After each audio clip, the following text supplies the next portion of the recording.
And we are recording. Good evening, everyone, and thank you for joining us this evening. My name is Mallory Rosado, and I am the Council President for the Court of Common Council of the City of Hartford. I'm calling to order this Committee of the Whole meeting of January 28th, 2021, which will later on be broadcasted by Facebook Live, Channel 96. Today, we have on our panel members of PURA and CTIA joining us. Let me first start by introducing our council colleagues, Councilwoman Marilyn Rossetti, and I'm doing it as I see them on the screen, Councilman James Sanchez, Councilwoman Shirley Surgeon, Councilman John Gale, and Councilman Nick LeBron. We also have David Grant, who's assisting us through this meeting from Council President's Office.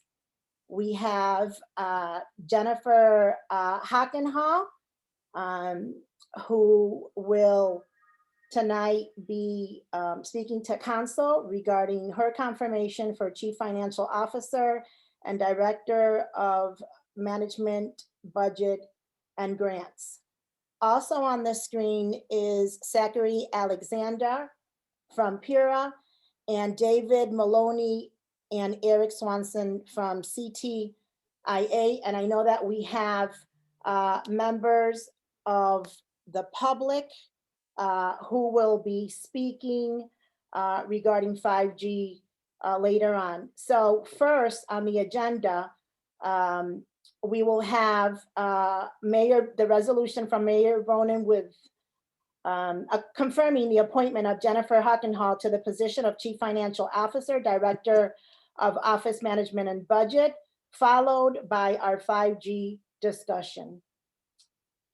With that said, we are now going to start with the first item on our agenda. And Representative Vargas, thank you for being on our screen today. Very nice to see you. Thank you for inviting me. You're welcome. So Ms. Hockenhall, you have the floor for a brief introduction and an overview of your experience. Thank you for joining us. The floor is yours. Thank you, Council President. Good evening, Council members. Thank you for your time this evening. I'm honored to have been nominated by Mayor Bonin to serve the City of Hartford as the next Chief Financial Officer. I look forward to answering your questions during this confirmation hearing tonight. My career in accounting and finance began before I graduated from high school. I always knew I was interested in accounting and had the opportunity to work for my dad, who was a small business owner, as his bookkeeper and his laborer. I began working in accounting departments in the private sector in high school and continued to work through college. Upon graduating from Indiana University South Bend, I began to work as an auditor. I spent many years as an auditor, as well as in controller roles in private and nonprofit organizations. I've also had the opportunity to serve the City of South Bend, Indiana in a similar role to that of the CFO role here in Hartford. My role in South Bend gave me a solid foundation for what I am excited to embark on here in Hartford. I'm grateful to my family for agreeing to make this journey with me to Hartford. I bring with me my husband and 2 daughters. We are a very active family with an adventurous spirit. We're looking forward to being involved in the schools, soccer, and various volunteer opportunities. My heart lies in public service, both as a career and as a community member helping others. If confirmed, I look forward to working with the council members, the mayor, the department heads and city staff, as well as residents on various projects. The budget is one of the most important processes the city undergoes every year as a roadmap for the future and allows city government to serve the residents, businesses, and visitors of Hartford. I look forward to this transparent and collaborative process in the coming months. I am open to feedback on the process as we go along to ensure we're meeting the needs of all those involved.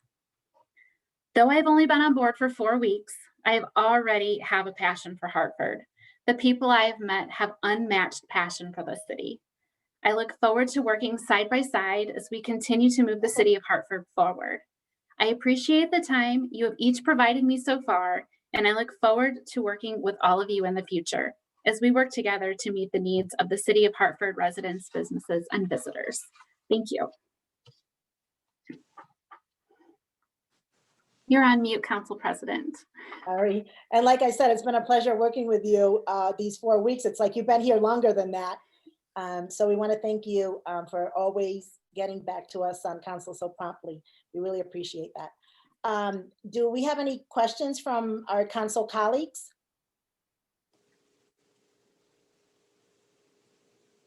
Councilman Gale? So I'm not on mute. Okay. Well, good evening again, Ms. Hockenhull. It's a pleasure to see you. I did take the opportunity, as you mentioned, you and I spoke before tonight, so I've had an opportunity to speak at length with you, and very impressed with your credentials, and very pleased that you're interested and excited about coming to Hartford, as we're interested and excited about having you here. Can't wait till we're all back in City Hall. You'll find that your office is right across the way from Council's office, so we can drop in at any time. You may want to try to find the back door. The one thing that I would note that I found very refreshing with our last director, when I started my first year in the budget process, we got presentations from all the departments, and they were not always in a consistent format. So comparing one department to another department, you didn't always get the same type of information. And very quickly, our budget director kind of corralled everybody and said, no, you got to have a very similar format, and you got to cover all the same kinds of issues. So I encourage you to pay attention to that and help us out by making sure that when the departments make their presentations to us, we're getting the same ideas, same fields of vision from each of them in a very similar format. Makes our job much easier, and it makes it all much more understandable for the public as well. So I have no particular questions. I just wanted to share those thoughts with you. So thank you again. Thank you, Appreciate that. Thank you. Thank you, Councilman Gale. Welcome, Councilwoman Wildelis Bermudez has joined us, and so has, I just saw Councilman Clark, which is our majority leader, also join us. Good evening to both. Do I have any more questions? Councilman Sanchez. Yes, I just want to welcome you, Jennifer. Welcome you aboard. Thank you, for your interest and your commitment and moving into the city of Hartford from all the way from the Washington state. I did speak with you before this meeting. It was a very refreshing conversation. And, I did ask you about, who did you work for before, which was the Mayor Buttigieg. And I asked you, why didn't you go to Washington, D.C.? And I was very happy to hear that you're more of a municipality person and would like to come to the city and help us, run the city and work with us. So thank you for joining us and for your commitment. Thank you. I appreciate that. Thank you, Councilman Sanchez. Councilman LeBron. Thank you. Through you, Madam President. Hello, Ms. Hockenhull. Yes, so again, thank you for taking this position and dedicating yourself to our community in Hartford. I do have one question. And so in your particular role in South Bend under Mayor Buttigieg, how can you give us some maybe top 3, top 5 examples on how you felt like your work changed the financial future of that city?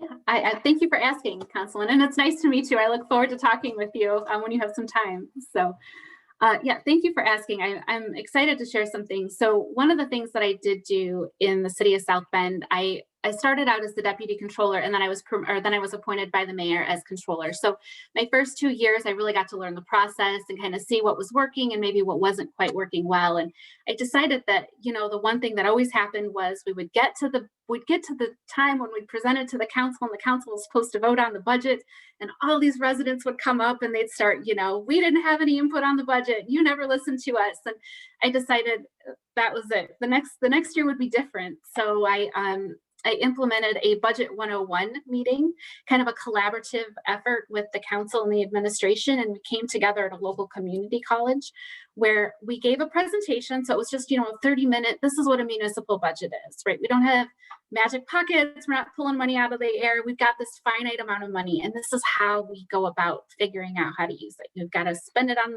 the people first. And then we've got these other projects over here. And then, there's some money left. So how are we going to deal with it? So we went through that for 30 minutes and then we set up tables. There were 6 tables throughout this, big room.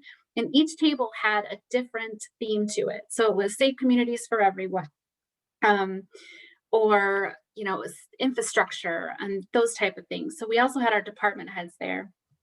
And we invited the residents, after we were all talking the same language about budget, we invited our residents to go sit down with the department heads and sit down with the council members. And let's all hear before we start the budget process what they're looking for in the budget, because there's nothing worse than having spent months and months on a budget to come to the very end and say, wait a minute, we're not on the same page. What happened here? So honestly, that was probably my most fun moment at the city of South Bend. The mayor was awesome. He, kind of let me run with it. It was my idea. And I was like, can we just do this? Can we just come to the people? Like, let's just talk. So that was definitely one of my most fun things that I did. So when we got to the budget in October, nobody stood up and yelled at me anymore. So that was great. Anything I can help to really make sure that people are happy with that. So that was the first thing. And then another really fun project that we did that kind of moved the city forward was, it was really fun to be collaborative with other departments. So the plan was, we had this really dilapidated old park in the middle of the city. Nobody really liked it. It was kind of ugly. It wasn't really functioning the way it should do. So finance and public works, the mayor's office and community investment and the parks department all rallied together. And we kind of cobbled together the craziest kind of financing you've ever seen. But we came together and we found the money to build this beautiful park in the middle of South Bend. So it's got all these awards and things like that, but it was really fun. And I haven't actually got to see it yet, so I'm so disappointed, but it's up there now. I have a brick apparently, but it was just so much fun to come together and bring everybody together. The community got involved and the departments got involved so that we could really work together to build this beautiful park in the middle of South Bend. So that's 2. Is that enough, Councilman? Listen, it's enough. I love, the spirit of, collaboration and the importance of getting, oftentimes, we try to make decisions in isolation, right? And so I think the collaborative process and the collaborative approach is one that is refreshing and what folks from our community really welcome. I think the issue is now, hopefully we could get back to that new normal so we can do things like that again, face to face. But we're getting there. There's a light at the end of the tunnel. Yes, so thank you for answering my question. Yeah, thank you. Councilman LeBron. Councilwoman Shirley Surgeon. Thank you. Good evening, Mrs. Hawkins, Jennifer. I'm not even going to try to pronounce the name. I have a difficult time. And welcome to our beautiful city. I know you're not here as yet, but we are looking forward to when you get here. You and your husband and the children. It's a great city, lots of parks. I'm always trying to sell our city. So I believe you are going to fit in just beautifully. You've got a great personality, a welcoming personality. So welcome. I remembered speaking with you a couple of weeks ago, and at that time, I'm not sure you had taken a look at our budget book as yet. So have you gotten a chance to take a look at it? And in conjunction to Councilman LeBron's question, how would you help us improve our budget book so the community could get more information out of the budget and know how we're spending our monies? Sure. Nice to see you again, Councilwoman. That's a great question. I have definitely looked at the budget book, and I think it would be actually helpful to sit down with maybe interested folks on the council to see what you think or what maybe the residents or the council would like to see differently. I'm a finance person, so I look at that book and I get excited because it all makes sense to me, but I know that it doesn't, and I know a lot of people don't like it, and it's such a massive document. So I think that maybe just a phone call or something to sit down to figure out how we can better give the information. If it's I don't always think that a spreadsheet is the best way to give information to people, because a lot of folks just, they're just a bunch of numbers.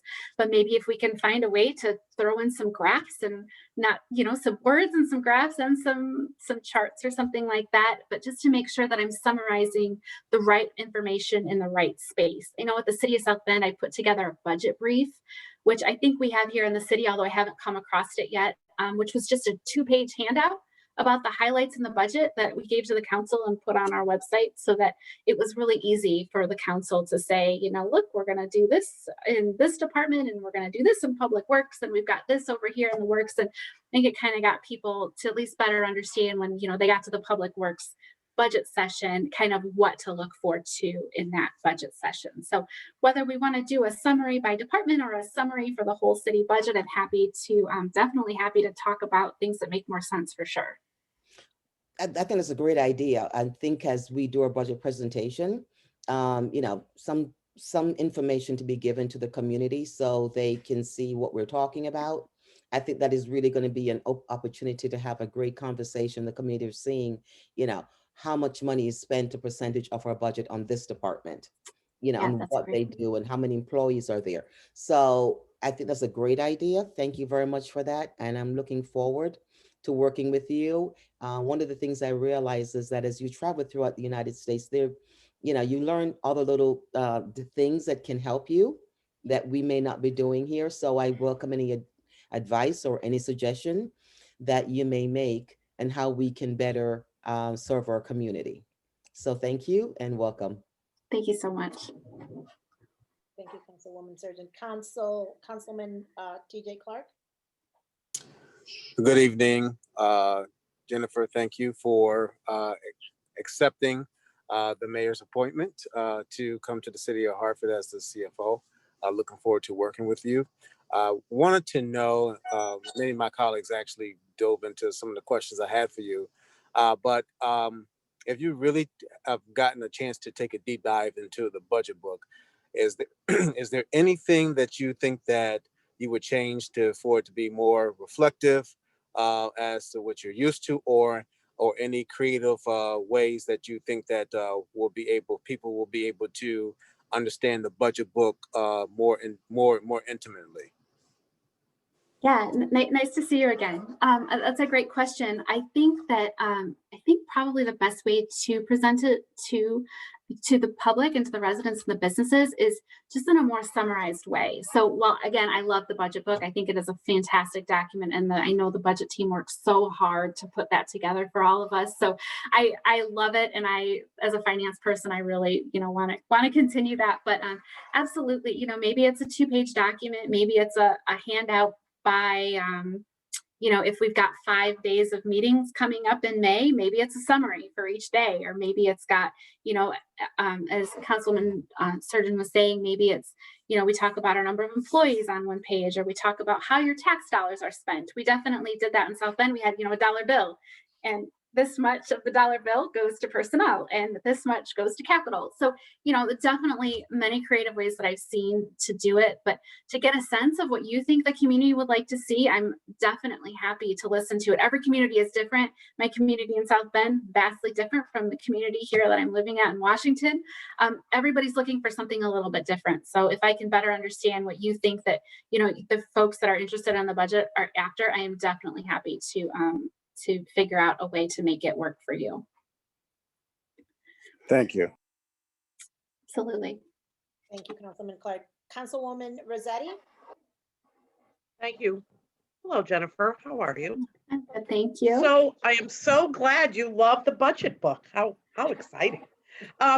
Last year, because it was right after the pandemic started, and it was a hard time to do the budget, and certainly we did not do it in the way it had been done in the past, or the way I had done it in the past. So we had to submit questions, which, as I said to a colleague, was like taking college classes all over again, kind of putting it all together with the different departments. So I think I just heard you allude to, I hope this year, certainly I'm not encouraging to do it in person because we're still in safety measures, but now, and back then we were really rookies at this virtual stuff. We seem good now, maybe. We were horrible then. So I'm hoping that we can have more in-person dialogue, discussion, because I feel that that not only works for everybody, but we get to the, going back and forth with spreadsheets and questions. It was somewhat difficult. Absolutely. And working with council president, we're definitely talking about that schedule coming up to make sure that it works for, works for a majority of the folks. And our plan is definitely at least to give presentations in some way, shape, or form. I can't imagine just being handed that several 100-page document and saying, what's your questions? But knowing what the times were, I couldn't imagine it being done any other way. So looking forward to giving presentations again this year. I am, at least. Thank you. So, Thank you. thank you. Thank you, Councilwoman Rossetti. And yes, actually, at 5 o'clock today, Majority Leader and I, which we are the co-chairs of OMBGA, had a conversation with Ms. Hockenhall. And I probably expressed to her in the last 4 weeks how important it's going to be now that each department come and present. I know that we were going through, we're still in the middle of the pandemic, but at the beginning of that pandemic, last year, and we want to be able to be more as transparent as we can with the public and have as much participation as we can, and I think that the best way is to have every department present. So thank you. Do any other my colleagues have any other questions? Councilman Sanchez? Yeah, I'd like to make a motion to send it to council, the appointment of Mrs. Hockenhall to council favorably. Second. Wonderful. A motion has been made and properly seconded. Do we have any other discussions or questions? Any other discussions or questions? There being none, all those in favor signify by saying aye. Aye. Aye. Aye. Aye. Any abstentions? Any nays? The ayes have it. Congratulations. Thank you. Jennifer Hockenhall, Ms. Hockenhall. This motion will be sent back to council with a favorable recommendation. You're more than welcome to stay with us here this evening for the rest of our meeting. If not, we do understand. I also want to highlight that our attorney, our corporation counsel, Howard Rifkin, is on our screen today. Good evening, Mr. Rifkin. I think you were here before and I did not introduce you. Thank you for being with us this evening. Next on our agenda is the 5G discussion. And this evening we have Zachary Alexander from Pura presenting. Zachary, the floor is yours. Thank you, Council President. Good evening, Council members. My name is Zach Alexander. I'm from Pura. I'm not sure if my camera is working or not. Oh, there I am. Okay, nice to meet you all. Good evening. What I'm going to do is go through a brief presentation that kind of goes over what Pura's role is when it comes to approving and reviewing small cell antennas. And I'll talk about what we do, what we don't do. So I'm going to just bring that presentation up. Oh, it says host disabled participants screen sharing. I'm not sure.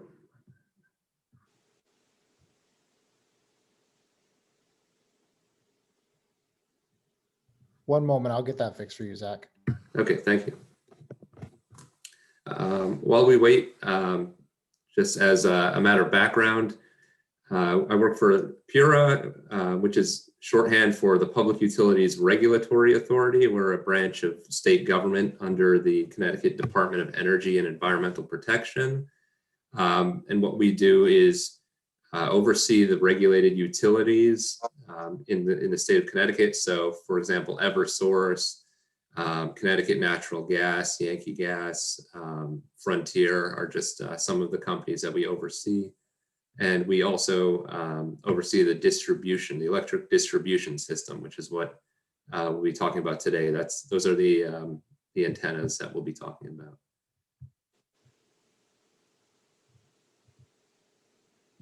Okay, I think I have access now. So can you all see my screen now? Yes. Yes. Okay, great. So just the legal disclaimer, this is informational purposes, not legal advice. I can't talk about any currently pending cases before the authority, but I will talk about our process. So here's just a little background. I won't read the whole thing, but it's basically what I talked about which agencies we regulate, what we do. We have 3 commissioners, our chairperson, Marissa Gillette, Vice Chairman Jack Bukowski, and Commissioner Michael Karen. And they are the ultimate decision makers of the agency. And we have, at PURA, have jurisdiction over certain telecommunications facilities. So the facilities that are attached to existing or replacement electric distribution poles. So, those are the poles that you see out in the street carrying the electric power. They often have other wires, telephone wires, cable wires on them as well. There's another state agency called the Connecticut Citing Council, and they have jurisdiction over the large electric transmission towers. So oftentimes you'll see them when you're driving down the highway. They're anywhere between 70 to 100 plus feet tall. There's also a 5G council that's a newly formed entity, and they go over and review 5G deployments on state property. And then so anything that's not covered by PURA, the Connecticut Citing Council, or the 5G Council would fall under the jurisdiction of the municipality where the facility is being installed. So small cells on municipal property are outside of our jurisdiction.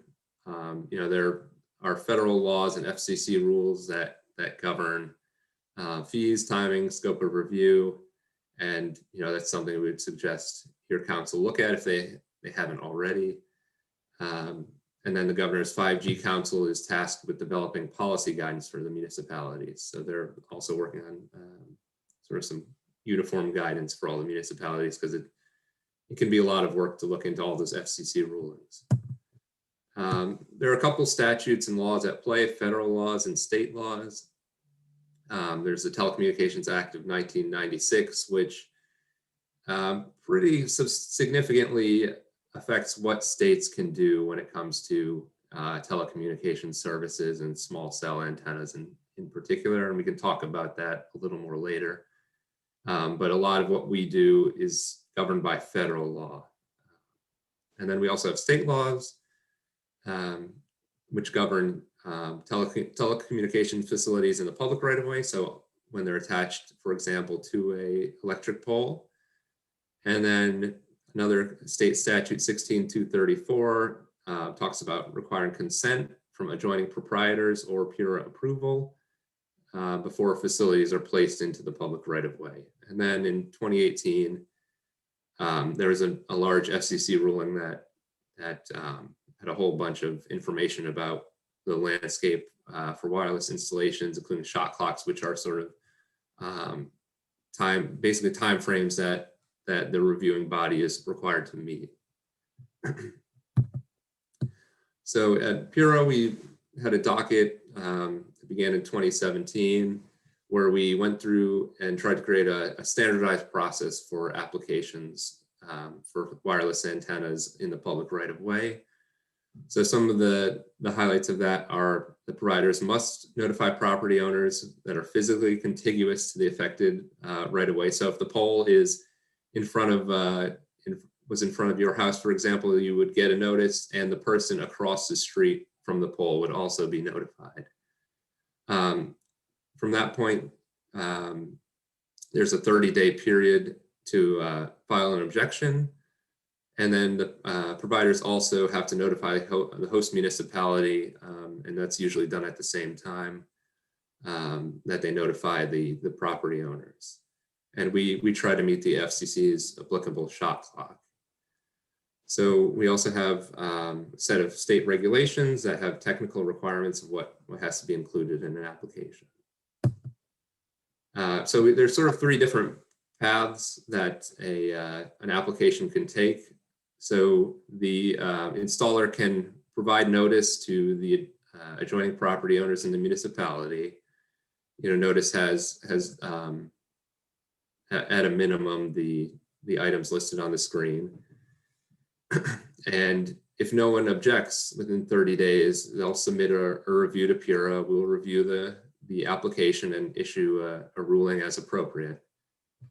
If, however, there is an objection, so the provider can send out a notice, and the homeowner might reply to the provider, say, I don't want this built here, I object.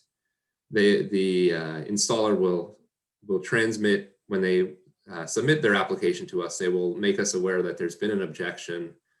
Then we will send out a follow-up letter to the homeowner to say, can you please identify the basis of your objection?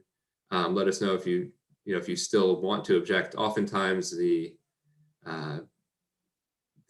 provider and the homeowner come to an agreement without involving PURA, and an initial objection doesn't always translate into a more formal objection. So we send the notice, and if we don't get any response back, we will then review the application on our own and issue a decision as appropriate. And then the final course is, if someone objects initially, we send the letter, and then they say, yes, I still object. Then we have a hearing. We give notice to the municipality. We have a full discovery process. We have a formal hearing where witnesses are sworn in. There's cross-examination.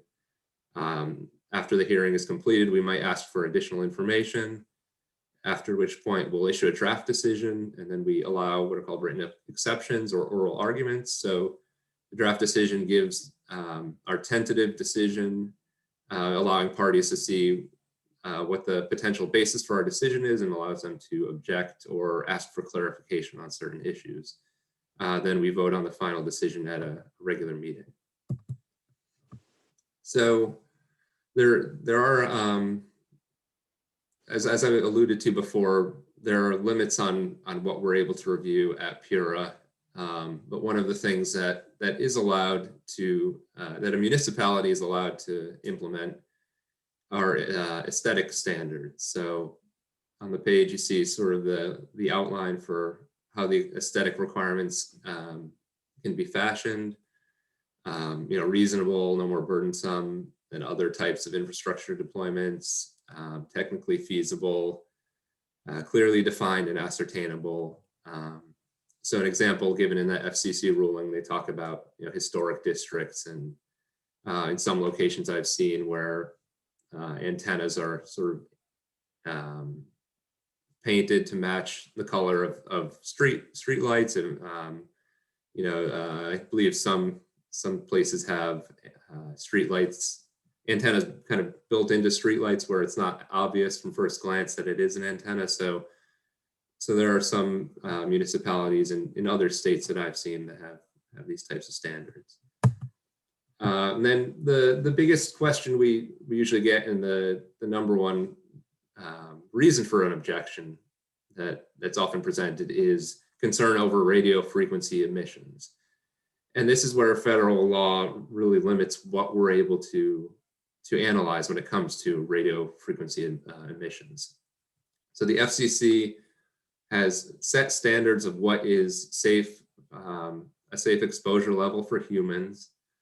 And under federal law, we are only allowed to evaluate whether the RF exposure levels are within the federal standards or not. So if an application were outside those standards, we would reject it. If it's in those standards, we cannot use RF emissions as a ground for denying an application. So, a lot of people will raise concerns over the RF emissions, but we are only allowed under federal law to examine whether or not they're within the FCC guidelines. And then just a little more information on how to engage with PURA. We have a website with an online calendar. You can sign up for email alerts for specific dockets, or for general topics. If you wanted to be notified of all telecommunications activities, you could do that as well. And when there are public hearings, you can, anyone in the public is allowed to provide comment during a public hearing. They're also allowed to submit written comments into the record. And in certain cases, people can move to intervene in a docket and become a more formal participant. And that's something that the authority would have to review and approve on a case-by-case basis. So here's just a little more information on how you can contact PURA. This is all on our website. But we have, we still don't have a full-time staff in the office right now. So email is a good way to reach us, telephone calls and leave a message. Or if you call our consumer affairs number, someone will pick up the phone during business hours. But if some of our other people, you would have to leave a message.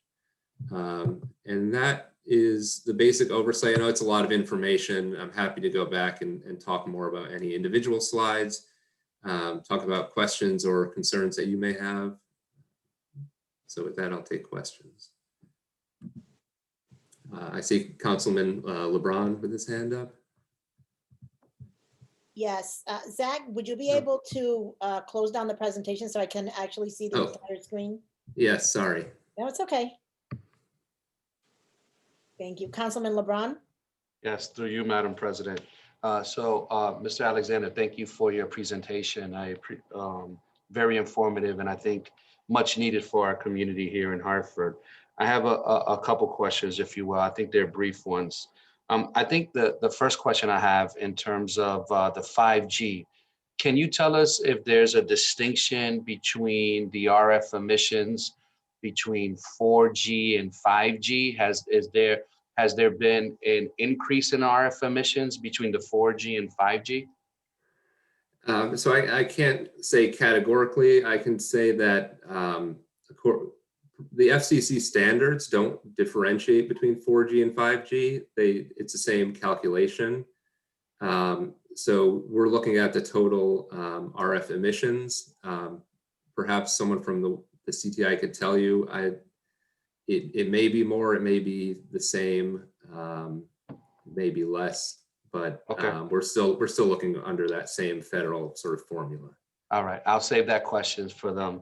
The second thing is in terms of private property. As of now, do you know how many private property locations these small cell nodes are going to be placed on? So we only handle the small cells that are placed on the electric utility poles, so within the public right of way. So I'm not sure of antennas that might be placed on private buildings. Those are governed by the Citing Council, or in a municipality. If it was, say, on a street light that wasn't involved in the distribution of power, so a standalone street light, we wouldn't oversee or review those. So thank you for that. And so it looks like maybe these questions are for the next presenter. But in terms of notices, so in terms of communication, does PURA do any tracking in terms of notifications that are supposed to go out to community members? Is there some kind of a database that is shared with you? So with each application, we require proof of mailing by certified mail to be included with that application. So we do check, we make sure that the elected official in each municipality has been noticed and that the adjoining property owners were noticed. So we do have that, and that is recorded and it's submitted with each application, and it is in our public facing database.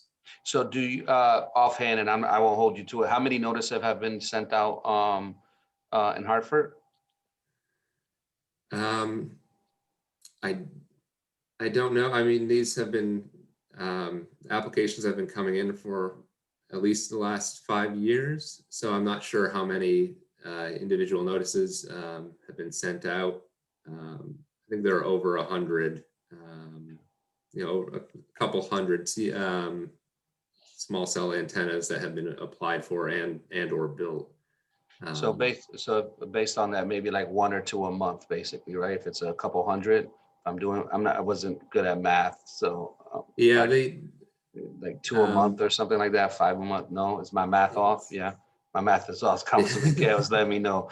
All right, so, but nonetheless, so over a 5-year period, maybe a couple hundred. Yeah, and that's, I could look into that for a more, more accurate number, but that's sort of off the top of my head. So Councilman Gale, so 5-year period, that's 60 months, a couple hundred, that's about 3 a month. So not that off, by the way. 3.5 a month. All right. Thank you, Mr. Alexander. Thank you. Majority Leader Clark, followed by Councilman Gale. Zachary, good evening. Thank you very much for your presentation.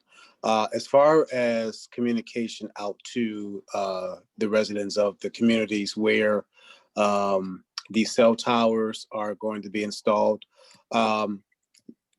is there a way to provide communication to individuals by way of phone instead of a regular postal mail? That's something that could be looked into. The process was established in 2017 as sort of, I wasn't with the agency at the time, so I don't know all the considerations that went into that. But it is possible, if that were to be revisited, is there an issue with mail, do you believe? Well, I'm just, there's certain people who may not have a proper mailing address with the respective town or city, and everyone is basically connected to their cell phone. And so just take, for example, when there's a power outage on your street, Eversource sends they don't really pick up the phone to give you a call. They send you a text message to let you know that there's some type of power outage and when they're going to come out to fix it in a matter of a time frame. So something to that effect as to their antennas that are going to be put into on your street, in your community by a respective time. You can click on the link, Purist link, to find out more information, more detailed information about it. Something to that effect. Yeah, I will take that back and see if I'll talk to my bosses about that. It would generally, obligations have to be are set in a docket. We issue orders, so it's probably not something we unless the applicants wanted to do that of their own volition. Otherwise, it would require us opening a docket and making that a formal order to do. But I will bring that back. Thank you. I appreciate that. Thank you, Councilman Clark. Zach, I believe you have a message in your inbox. Councilman Gale.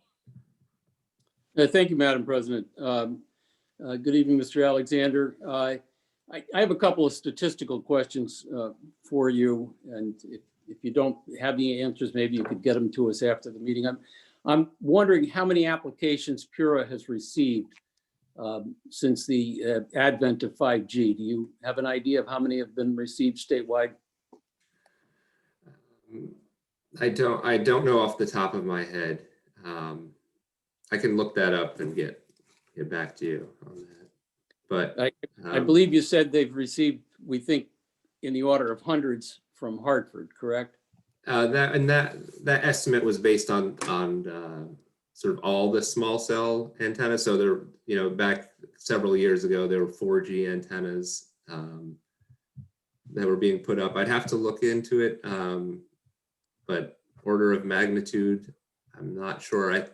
I see, looks like Ken Baldwin on here. He might be able to give you a better number for Hartford, but I can look it up too. Okay, well, I'd be interested in how many 5G applications statewide, 5G applications in Hartford. I'd also then be interested to know, of the applications you've received, how many objections have you received? And of the objections you've received, whether any of the objections have been granted. So I am not aware of, I think on roughly, it's maybe around 5% of the applications receive an objection. I'm not I'm not aware of an objection that's been successful, largely because I mentioned that a lot of objections are based on concerns around RF emissions, and we are constrained by federal law from really considering those outside of whether they fall within the FCC allowable range. So. Thank you very much, sir. Thank you, Councilman Gale. Councilman Sanchez. Thank you, Council President, through you, Madam President. Thank you for the presentation, Ms. Alexander. So I just want to piggyback on a couple of things from our Councilman Clark and Councilman LeBron as far as communication in the neighborhood. So, you know, it's my understanding from the second slide in your presentation that the only folks that receive a letter or a notice is the folks adjacent to the installation of that antenna. So that basically means 2 homes. So my question is, why isn't the community within that neighborhood, being there's more than 1 antenna installed, being installed, why isn't the community itself notified, 1? And if they're renters, then it sounds to me like the letter is being sent to the owner of the property, but not both owner and renters. How is the protocol for that? Or should it be CTIA answering those questions? So for your first question, we had it's in the presentation. There was a docket in which we went where we standardized the application process, and that was the authority's determination based on an examination of the totality of the evidence that was presented at that time. I would have to go back and look at the decision to see if it explicitly said, you know, why the adjoining property owners versus more or less notice. So I'd have to review that. I can also send that decision to you if you're interested in reading through the rationale there. As far as sending notice to owners versus renters, I'm not exactly sure. I imagine it's a matter of you know, public record. Who can we figure out owns the home? We might not know if the home is rented or not.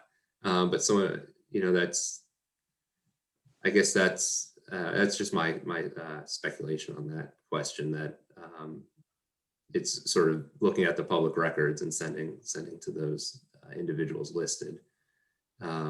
So sorry, neither of those were really satisfying answers. But if you're interested in reading the decision, I can send that. Yes, if you could send it to the entire council.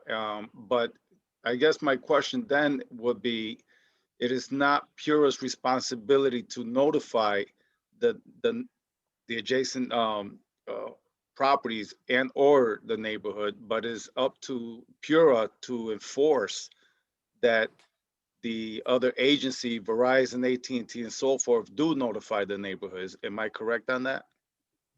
So we do check to make sure that the applicant is notifying the adjoining property owners. Yeah, we do make sure to see that has happened. But unfortunately, at this moment, it's not many. It's only the 1 or 2 that's closest to the utility pole, and then you skip a few blocks and 1 or 2 again. Right. In most cases, yeah, there are some cases where more than 2 will be notified, but generally it's in the range of 2 or 3. Right, and then to piggyback off of Councilman Clark, now as far as the mailing, you know, I'm a community affairs assistant, so I do a lot of outreach. And one of the things I've learned is that most people receive these flyers or mailers, and they just, you know, they look at it and it looks like someone's soliciting for, you know, either, you know, money or to purchase a vehicle, whatever, and they just chuck it right into the trash can. So I'm hoping that Pura can go back and rethink this, because a mailer is not suffice. Phone calls, taping a notification on the door, so that they could see there's something important immediately, rather than look at an envelope, figures that is just junk mail and throw it out. So that it's just a statement I want to make. Thank you. Appreciate Thank you.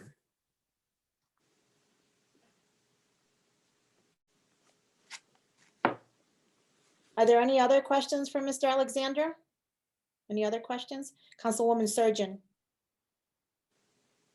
You're on mute. Thank you. Good evening, Mr. Alexander. Thank you very much for joining us and your presentation. I'm still on the same, following the same information regarding communicating with the residents. The communication that is received, it's a whole lot of technical information. As a college graduate and basically looking at what was sent to my neighbors and taking a look at it, I had to read this like several different times for me to understand all the information that was sent. Your providers send information through an attorney's office, Robinson and Cole, and the neighbors were very surprised, when they see this envelope from attorney's office, and they didn't know what they did wrong or why this is being sent. So in the same vein as the other council member, the communication with the local residents is very technical, not very straightforward. When I took a look at the information, as I said, I had to read it several times for me to understand the information that's provided. And there was a lot of information provided. Again, there's got to be some way to communicate with the residents, more information, but not as technical as this is, so that they can understand what is, what this information that you're asking them to do.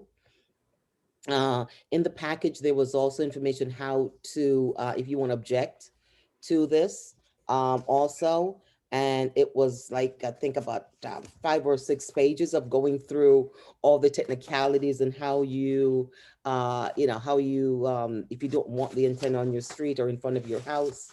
And it was very technical. And so I'm asking if Pura can take a look at the packages that are sent to the residents and make it, you're trying to provide as much information as possible, but the technicality, you have to be an engineer to actually look and read through the stuff. And it's very confusing, I would say. That's the information that is being sent to notify the resident of what is going to be installed. Also, away from the communication part of it, how many nodes do you do per street? I think it's like every 200 feet there is there's a node that's being put up. Is that the case? So that last question might be better suited for the CTIA, but if I could respond to your first point, I appreciate that information, and that is something we will look at right away. And just as a means of information, historically, up until this past summer, it was harder for Pura staff to speak with residents about issues that might become, that either are dockets or would become dockets. There's a prohibition against that. Over the summer, Pura created this new branch called the Office of Education, Outreach, and Enforcement, which I am a part of. And the goal is to make it easier for citizens of Connecticut to talk to members at Pura, to have issues explained, like the issues you've raised. So I think we'll definitely update that information to make it more clear that if someone gets one of those packets and has questions about what their rights are, that they can email me, they can call me, they can connect with our office, and we can help sort of walk them through the process and let them know what their rights are. Because, yeah, like you said, there's a lot of information. The goal is to be thorough, but but realizing that sometimes too much information at once is overwhelming. So if people do have questions, they can contact either me directly or our Office of Education Outreach and Enforcement. Calling the toll-free number will connect you to someone within that unit. So I appreciate that feedback. We will review that information and try to make it a little easier to digest. Okay, thank you so very much. Thank you, Councilwoman Surgeon. Councilman Sanchez. Yes, I have one more question for you, Mr. Alexander. How about the Hispanic community? Is there any language, any transcripts or brochures you send out in Spanish? I know some of our mailings are in English and Spanish. I don't think that that these antenna mailings are sent in English and Spanish, but that is something we should look into, and I will make note of that, because yeah, that's a very good point. Especially here in Hartford, where our population is over 51% Hispanics. I would have thought maybe Pura remembers something like that. Now, these notifications are from Pura. You know, what we're talking about now is basically from Pura, correct? So some of the, yes, the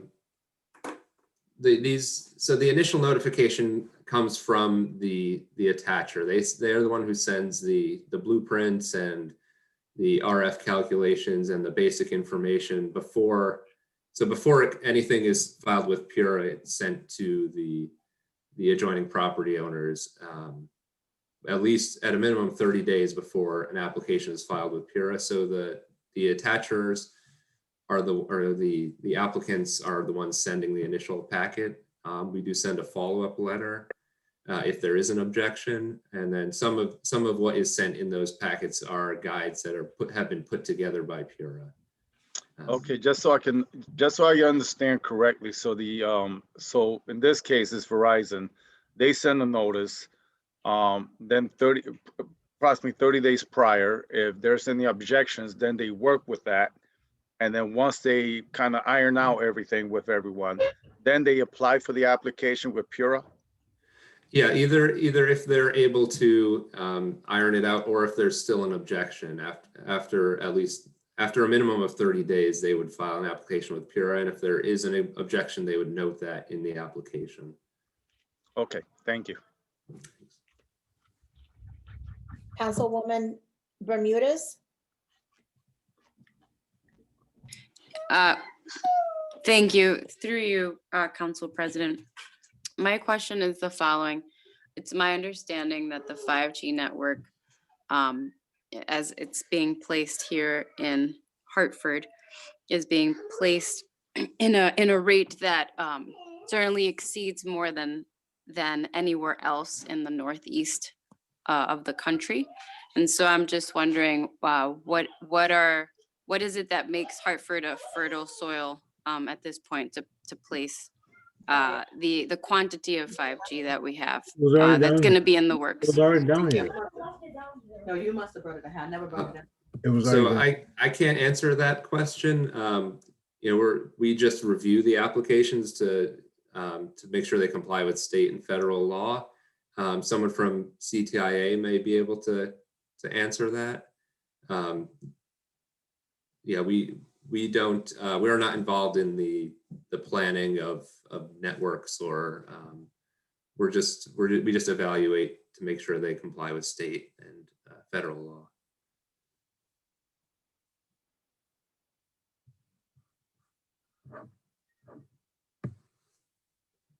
Okay, thank you. Are there any other questions? Any other questions? There being none, Mr. Alexander, thank you for your presentation, and you are more than welcome to stay on this panel. Thank you. Thank you very much. Next is a presentation from David Maloney and Eric Swanson from CTIA. You have the floor. I think my Oh, okay. I'm the host now. Thank you. Sorry about that.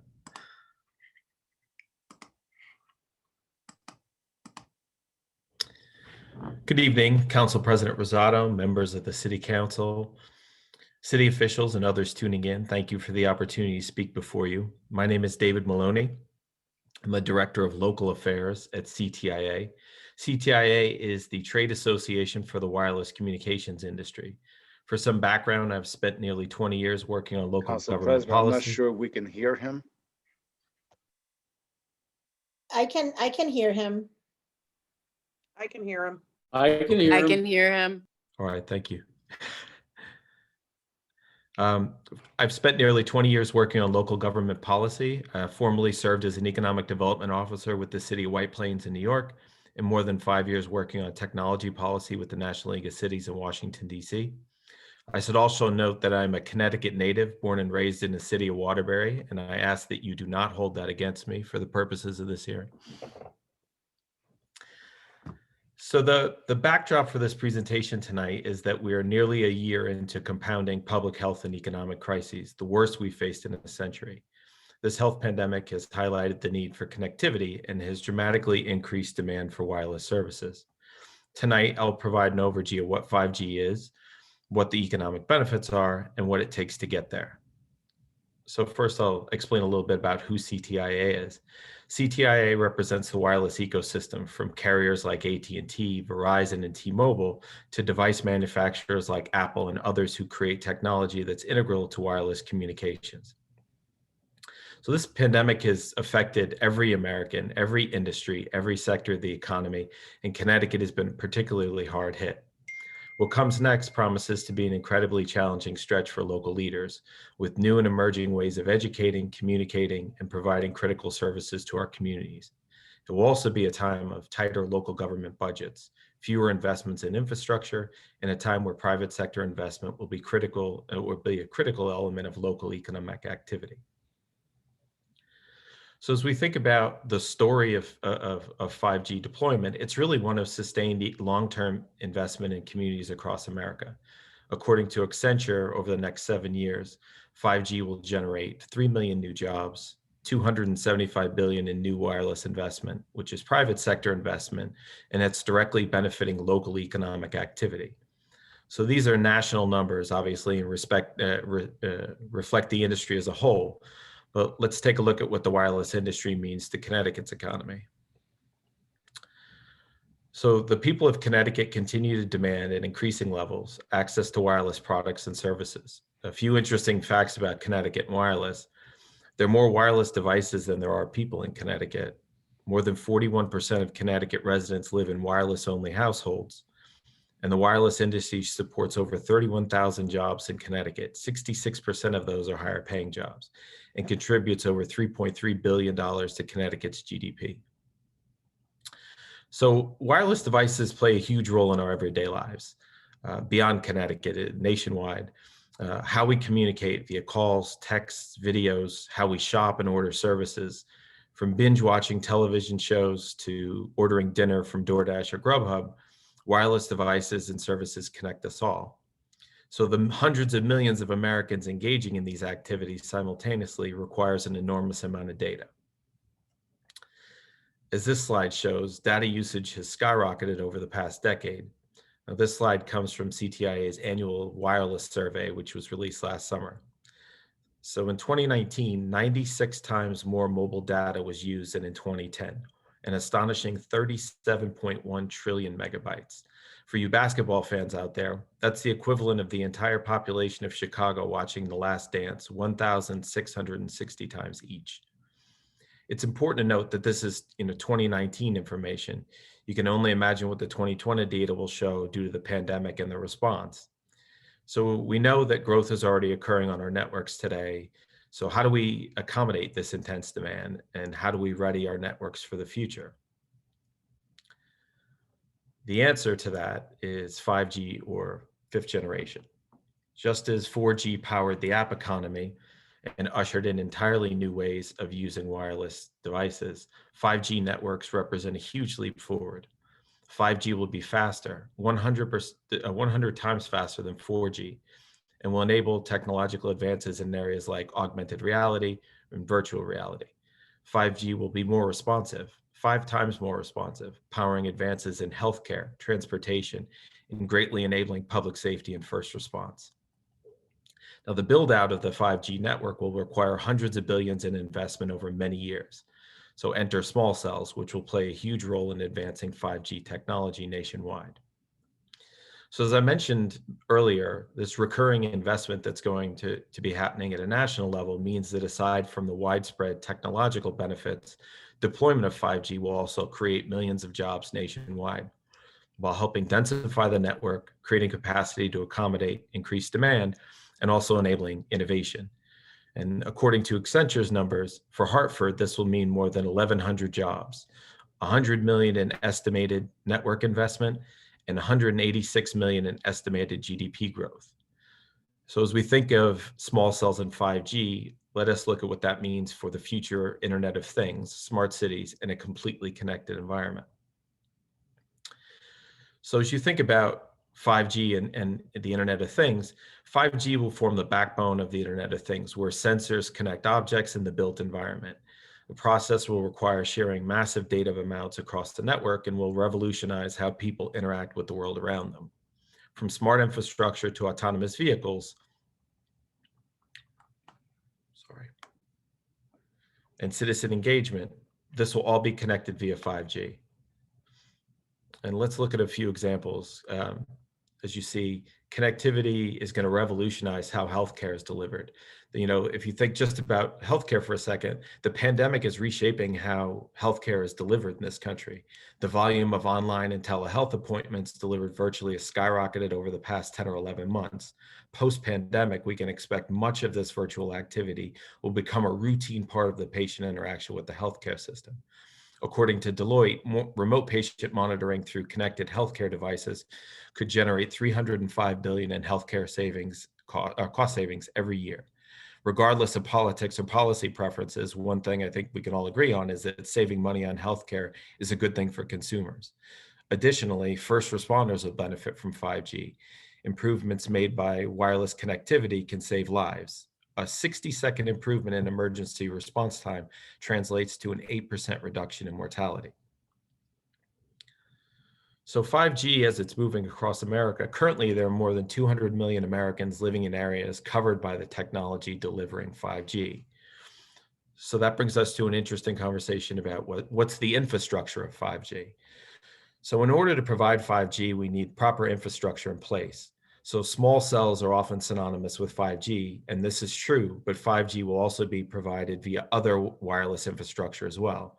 For example, macro towers, which you see on the screen, will continue to play a role in 4G LTE deployment, but will also provide 5G as well. Same with monopoles, quite popular in suburban areas, which remain an important part of wireless communications.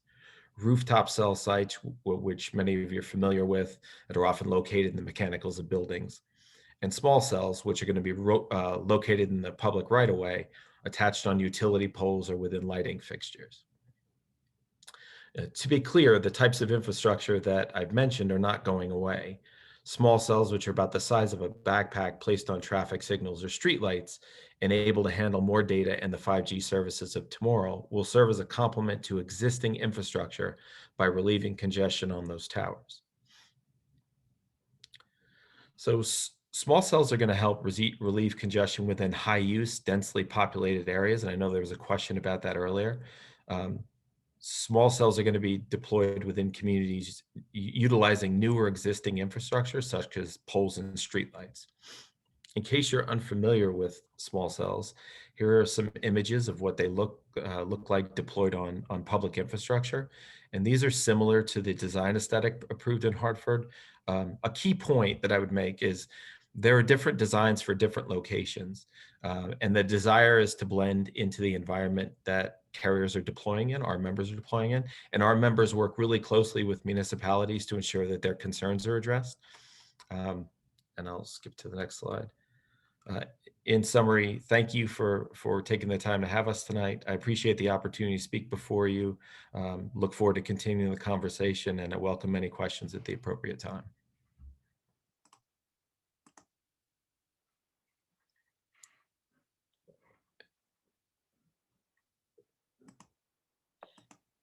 Thank you for that presentation, David. It was very informative. Thank you. Councilman LeBron? Sure. Thank you, Mr. Maloney, for that was very thorough. It helped me understand a lot. So going back, I had asked the previous Mr. Alexander the same questions. So through you, Madam Chair, if I may ask Mr. Maloney. What is the difference in the RF emissions between 5G and 4G? So I don't want to speak out of turn about it. We have someone who's going to present on RF coming afterwards, and Oh, okay. And he's going to give a presentation on that. Okay. All right. So then my next question is, and again, maybe we could pass it on to the next person. It seems like a hot potato question. So the next question I have is in terms of, are you the one to ask how many private properties that we need to install these nodes on outside of the ones that are on the street? Or is that for the next person as well? So you're talking about how many small cells are going to be required? Yes, So, on private property. So I can't speak specifically to the current, one thing I will say about CTIA is that we're not privy to deployment patterns. So I don't know all the network needs, but I will say that there was a question earlier about that. And I think it's one that relates to density, obviously, and where the demand is. So there will be more small cells needed in areas where there are higher demand. And I think certainly the demand in Hartford is extremely high. I can say that, but I don't know how many specifically. But if you take the high density, high traffic areas, your city centers, your downtown commercial districts, those are certainly going to see more small cells necessarily because that's where more people are. Okay, and so sorry, that's a general answer, but I don't have specifics about the deployment patterns, but I wanted to give you kind of an overview of how those. Excuse me, if I may, Councilman LeBron, why don't we do this? I know, Councilman Sanchez, that you have your hand up, but let's finish the presentation from CTIA. If Mr. Swanson can present, and then council can direct their questions to Mr. Maloney or Ms. Swanson. I think that's the best way to go about this. Okay. Thank you. And I think I need to make someone a host. How do I do that? You can, I believe, click on the screen. There are three little dots. Yeah. And then you can, David, feel free to chime in, make Mr. Swanson the host. I think once you click, there's some descriptions come up. Let's see. Yeah, so David, you can go over Eric Swanson's profile, and then on the top right-hand corner, you're going to click that box. I don't see him on here. Let me see.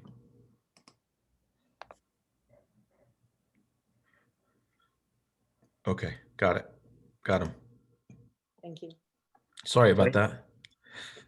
Apologies. I'm not so good at the technology. I think I'll be doing exactly the same thing in a few minutes, so you won't be alone. Fair enough. Good evening, Council President Rosado and council members. I've been asked by CTIA to come here and talk to you about the health effects of 5G radiation, or really about all cell phone infrastructure. So I'm going to have about a 10-minute presentation on this, and I'll try and share my screen right now. And I hope this works. Okay, how's that look? Can people see that? Wonderful. Yes, we can. Okay, great. So this is what I already said, so let me jump ahead. A few words about me. My name is Eric Swanson. I'm a professor of physics. You might be wondering why a physicist is talking to you instead of a medical person, and I hope that'll become pretty clear in just a few minutes. I'm going to skip my credentials here. What is important is that I'm going to be presenting to you the consensus view on the health effects of this radio frequency radiation. I am by no means a conspiracy theorist or an extremist. I'm as middle as the road as you can get on the science of this stuff. So none of this is my opinion. Let me make that clear. So a few words about this stuff. what we'll be talking about. I actually have to shrink you a little bit, everybody, because you're in my way. Okay, now you're all shrunk. Sorry about that.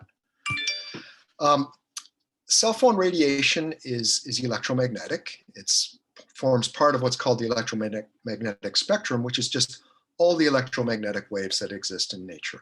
And I'll show you a picture of that in a second. The technology is new, but the physics and the biology of this technology is not new. And that's what allows me to tell you what I'm about to tell you. In fact, Mr. Alexander already alluded to that in some sense. He said that the FCC regulations are applied equally well to 5G as they are to 4G or 3G, et cetera. And the reason for that is what I just said, that the physics of it is not new. All right, so here is what's called the spectrum. This image here on the left shows different electromagnetic waves as a function of their frequency, how rapidly they oscillate per second, or equivalently their wavelength. Those two things are related to each other. And in fact, they're also related to a third thing, which is the energy carried by these electromagnetic waves. And even though this may look obscure to you, I hope a lot of it is actually familiar. So here you see in the middle, visible light. So visible light is part of the electromagnetic spectrum, and it's broken out into the colors of the rainbow. Infrared you're familiar with, probably thermal, you've seen these thermal cameras, microwaves, radio waves, long distance waves. Up higher in energy and higher in frequency are ultraviolet radiation, X-rays, and gamma rays, and it goes up and it goes down. Now, some of this, as I mentioned here, is actually dangerous to living things. So you know that if you go outside in the summer sun for too long, you will tan your skin. And if you stay out a bit longer, you will burn your skin. And if you do that repeatedly, you put yourself at risk of getting skin cancer. And the reason for that is UVA and UVB is energetic enough that it can disrupt biochemicals in your body. In particular, it can disrupt DNA that is in your skin cells. And when you disrupt DNA, it starts to act a little wonky, and those cells can start to reproduce uncontrollably, and that's the origins of cancer. So everything indicated by this red line and up, these high frequency electromagnetic radiation, actually has a little bit of danger associated with it. A little bit in UVA, UVB, all right, put on sunscreen, don't spend so long outside, you'll be okay. If you go up to higher frequencies or higher energies, you get X-rays. And as you know, you would prefer not to expose yourself to too many X-rays. That's why they put the lead apron on you. That's why the technician leaves the room when they do this.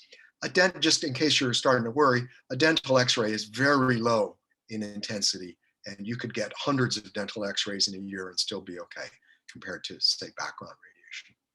If you go up even higher in energy, you get to gamma rays. Usually gamma rays are only heard of in, Marvel Comics movies or something like that. They are very hard to find in nature. The only way we could access them, it would be if you broke into a nuclear reactor and then broke into the core of the nuclear reactor itself. There are lots of gamma rays there, and I don't recommend doing that. So this high frequency and high energy electromagnetic radiation is carcinogenic. It can cause cancer. It's also ionizing. And the reason we say it's ionizing is that it has enough energy that it rips electrons off of atoms. So it makes ions. And that actually is the origin of the damage that's done to DNA. This radiation comes in and basically knocks an electron out of a DNA molecule, which kind of disrupts it. If you do that enough, you can disrupt the DNA a lot. Now, what if you go down lower? So in fact, you probably already have an intuition that something changes dramatically, and you'd be right. And we can base that intuition on the following observation. If you spend all day inside underneath artificial lights, and if you, for some reason, wore a bathing suit while you were doing this, you could do it all day long, all year long, and you would never get a tan. You would never get a sunburn, and you would never get skin cancer. And the reason for that is that there's a threshold just around UVB where this light, this electromagnetic radiation, is not energetic enough to cause the disruptions we were just talking about. It doesn't do nothing. I'll say what it does do in a minute. So it's not like a gradual dropping off. There's a threshold. It's dangerous up here, UVB and above. It's not dangerous in terms of cancer, UVA and below. That includes visible light, that includes infrared, and it includes these things that indicate with these green arrows. So 5G lies about here. Cell phones, the older cell phone infrastructure, 3G, 4G is about here. And power lines also oscillate very slowly, only 60 times a second. They're way down off the scale here. Way, 5G is 30,000 times below this threshold, a factor of 30,000 below. And I think I have the numbers here, yeah. So the actual numbers are, this threshold is around 800,000 gigahertz. 5G, it varies, but a rough number would be about 30 gigahertz, and the more older technology is around 1 or 2 gigahertz. So way below this threshold. I should stress and remind you, this is a threshold. So even if you were only a factor of 30% below the threshold, it would still be safe because it's a threshold. So this factor of 30,000 between these may be reassuring, but it's way overkill. We don't need it. So what does it do? What does this low energy and low frequency radiation do when it impacts, say, our skin? Well, there have been literally thousands, around 25,000 studies of this. People seem to like to study the heck out of it in the medical community. There have been no verified effects of this other than heating. And I want to stress that this heating is not some weird, mysterious radioactive heating or something like that. It's just regular old heat. So I think I have an image of that. Okay, before I show you the image of this regular heat, I want to explain why the threshold is there. So sorry about this little interlude. It's actually based on a physics principle, which is called the photoelectric effect. We don't need to worry about that. It was figured out by this man here on the right, who is Albert Einstein, in 1905. It is basically the idea that if you want to knock electrons here, in this case, they're knocking it out of a chunk of metal. You need to supply enough energy to make that, to allow that electron to escape its regular environment, which is in an atom. And that energy, there's a threshold energy to cause it to escape. And that threshold coincides with the threshold we were just talking about, this UVB. Above there, there's enough energy to knock the electrons out. Below there isn't enough. And this actually has important ramifications for us. So it doesn't matter how many photons, how much light you throw at a metal or at a skin cell if you're below the threshold, because there's not enough energy to cause the electron to escape. And I like to use this example here of this Boy Scout trying to throw a rock across a river. He really wants to get the rock across the river, but he's not strong enough to get it across the river. And it doesn't matter how many times he throws the rock, how many rocks he throws. He'll never get the rock across the river. In fact, he'll just tire himself out and he'll do worse and worse. The same thing here. It doesn't matter, and I have a little summary here. It doesn't matter how intense the non-ionizing, regular light, radio waves, that sort of thing, radiation is.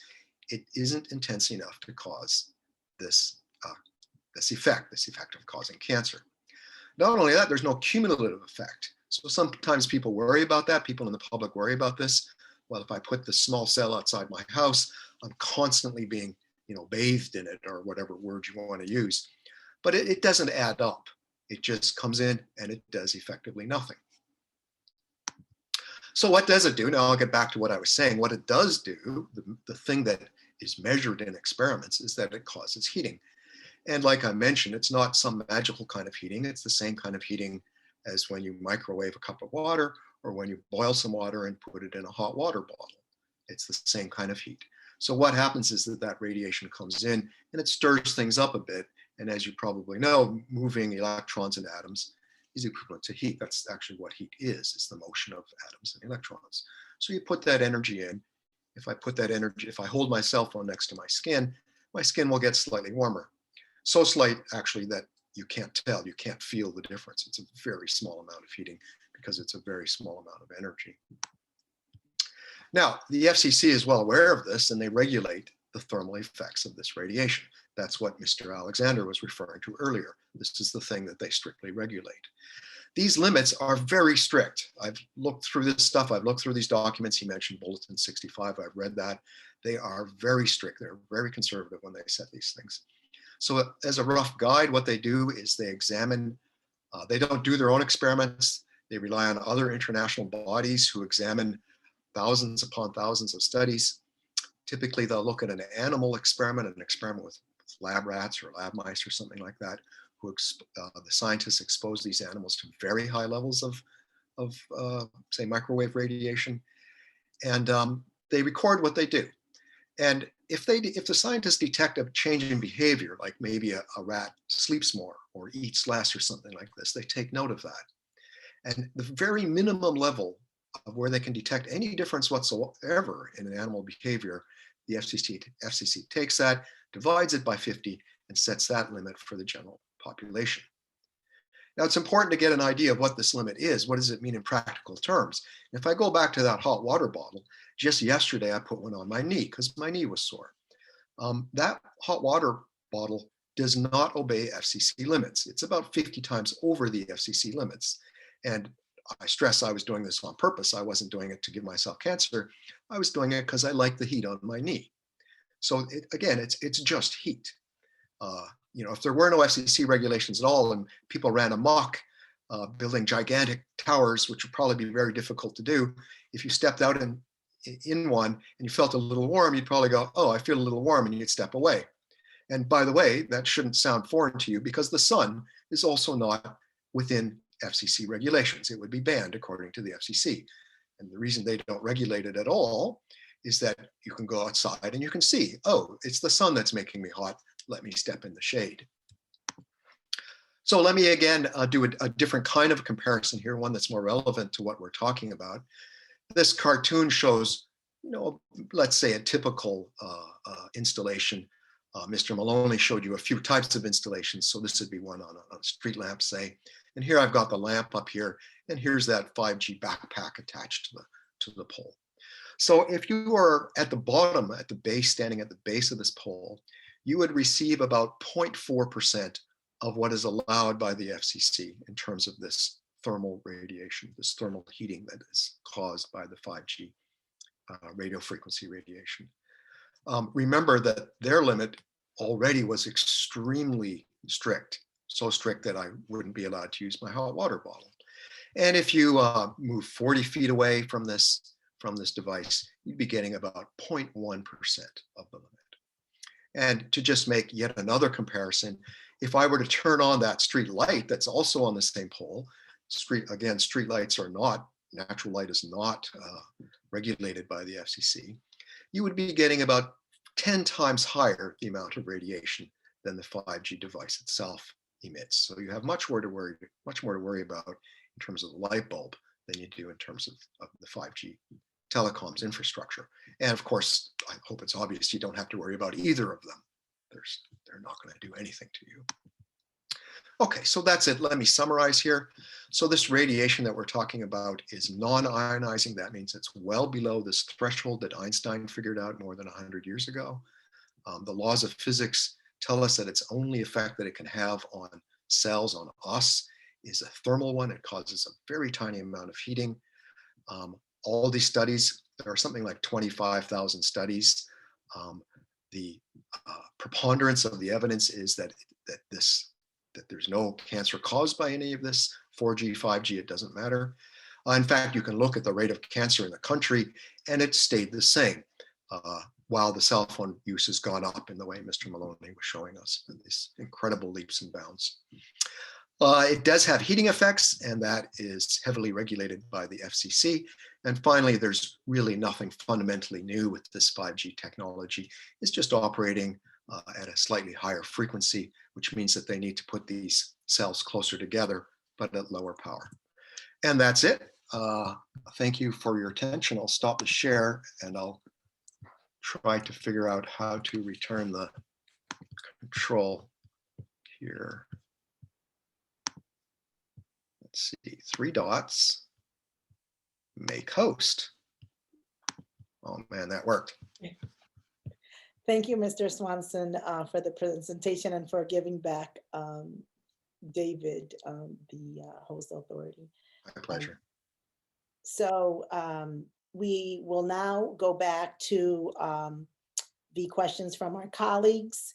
Councilman LeBron, do you have any questions before I turn it over to Councilman Sanchez? I know I interrupted you the first time. Apologies for that. so. Sure, I know, that was, so thank you, Mr. Swanson, for a very thorough thing. I mean, the biggest question, the hot potato, I think in the room, or the pink elephant in the community, whatever analogy you want to use, I think you answered it with the presentation. So thank you. Thank you, Council President, and through you, thank you for allowing me to speak. Thank you, Councilman LeBron. Councilman Sanchez? You're on mute, Councilman. Okay. Through you, Madam President. Mr. Swanson, that was a great presentation. I think I think you brought it to the base where it was actually very understandable. Give me 1 second. You can pass on to someone else. I need to get the cord before my laptop dies. Okay. We'll come back to you, Councilman Sanchez. Mr. Majority Leader Clark. Thank you, Madam President. Through you, Mr. Swanson and Mr. Maloney, thank you very much for your thorough presentations. A question regarding the type of towers that was indicated. I think it was 3 types. Who makes the decision as to those, how those cellular, I would say, pods, whatever you want to call them, are actually placed, especially like for the public right-of-ways, and at whose expense are those 5G towers installed? So are you speaking about macro towers or small cells? I mean, all of them. To give you I mean, it's regulated by the federal government, obviously. Placement is, you know, ultimately there's federal regulations on it, but there's also local components. The carriers themselves are those, they pay for the actual construction, and they pay permitting fees to the city in order to put them where they are, and they go through a review process. And there are, I believe, 20 states that have tower siting laws on the books. So, but when it comes to small cells, ultimately, you know, that it's a mix of. We've been talking about the FCC order earlier, and really what the FCC order does is it gives you 2 important pieces of information. One is on fees and one is on shot clocks. How long does it take to approve these? And also what are the fees associated with that? They're also in Connecticut and you know, 30 states and territories. There are small cell laws on the books, which also help to enumerate land use decisions. So you don't need a zoning hearing for each and every small cell application that comes into your community. And then there's the local control element of it. And, you know, one thing that's important that you should note about the FCC order is that it doesn't demand that you approve anything. Essentially, it gives you the opportunity to weigh in, and every permit that's pulled is going to be pulled in your community. All the fees that are paid are going to be paid in your community. So I hope that answers what you were asking. It kind of does. So, for example, going back to one of your presentations, and I'm sorry, I forgot the technical term. So the single, no worries. I'll call it the single cell. It was on, you had a picture of a decorative ornamented light, black pole, which is what we here have installed in our streetscapes in the city of Hartford, which are the city's responsibility. So that particular pole, who makes the decision to put that on that pole? Well, basically the final authorization. Does that go through P&Z or through by way of FCC because it's already regulated? So no, I mean, Connecticut is a little bit different because you have different authorities within the state regulatory framework that weigh in on it. But I mean, I believe you have development services, which is coming up with it. And I believe your zoning process has already been, at least on aesthetics, the design aesthetic was already approved. So that went through your zoning office. And I believe going forward, permits for small cells on the public right-of-way and municipal right-of-way would be governed under, I mean, I think those regulations are currently being developed within Hartford. Does that help? Yeah, no, it does, because it just jogged my memory that we did, the city council did pass a zoning ordinance, I forgot how many, wasn't not too far long ago, regarding in preparation of this. So I can only assume that for the public utility poles, which is Eversource poles, that's already regulated under the state. So that type of uh, module will be placed on those that have the street lights on there. Is there a time frame as you continue to work with the members of CTIA when this is going to be rolled out in Connecticut or the urban centers that you're So aware of? you're talking about deployment generally speaking, and I mean it's currently happening, nationwide. There's not necessarily a time frame for it. Obviously, the networks that are currently kind of under stress because of the heavy amount of traffic. I think certainly, if you think of the major metropolitan centers, the NFL cities, if you will, there's already kind of a lot of deployment that's gone on there, and I think you'll start to see more of it. And in my role, I look at a lot of this nationally. So as you think of the top 20 cities in the U.S., a lot of those have already, they have systems in place for a build out, and they're already that was kind of the focal area because that's where the networks were under the most stress. But the dense urban centers are obviously the place where people are congregating, and that's what's going to need.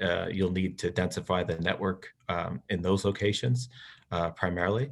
I think that's starting to move out nationwide into the first tier suburbs and other localities. So I think it's already going in many locations, and Hartford being a logical next step, and cities in Connecticut actually, for you're all pretty much about the same size and population. So I think you will see it become something that is more widely adopted in the years to come. Okay. Has there been, with this by anticipation of the 5G being implemented, has there been specific to Hartford, and you may not be aware of this, I'll have to answer. Has there been conversations with the school district and the small business community on how this can actually impact, the learning as well as the businesses? I can't speak specifically about conversations that have, that carriers have had with the local community. I could look into that for you and get you any information on that, but I can't speak to that. Okay, thank you. But I can say, just generally speaking, I work on these issues, through across 50 states. And what I see is our members working really closely with local governments. And if you think about what's gone on just since the onset of the pandemic, and our industry has really gone above and beyond in many ways to make sure that people were staying connected, and to make sure that children were having access to school remotely. And so I think that what you're seeing on the part of the industry really is a desire to work with local communities to make sure that this gets done. And if you go back to the economic portion of what I talked about in the presentation, there really is. It benefits everybody to get this deployment, and it benefits everybody so that the community has structure in place for what they do control.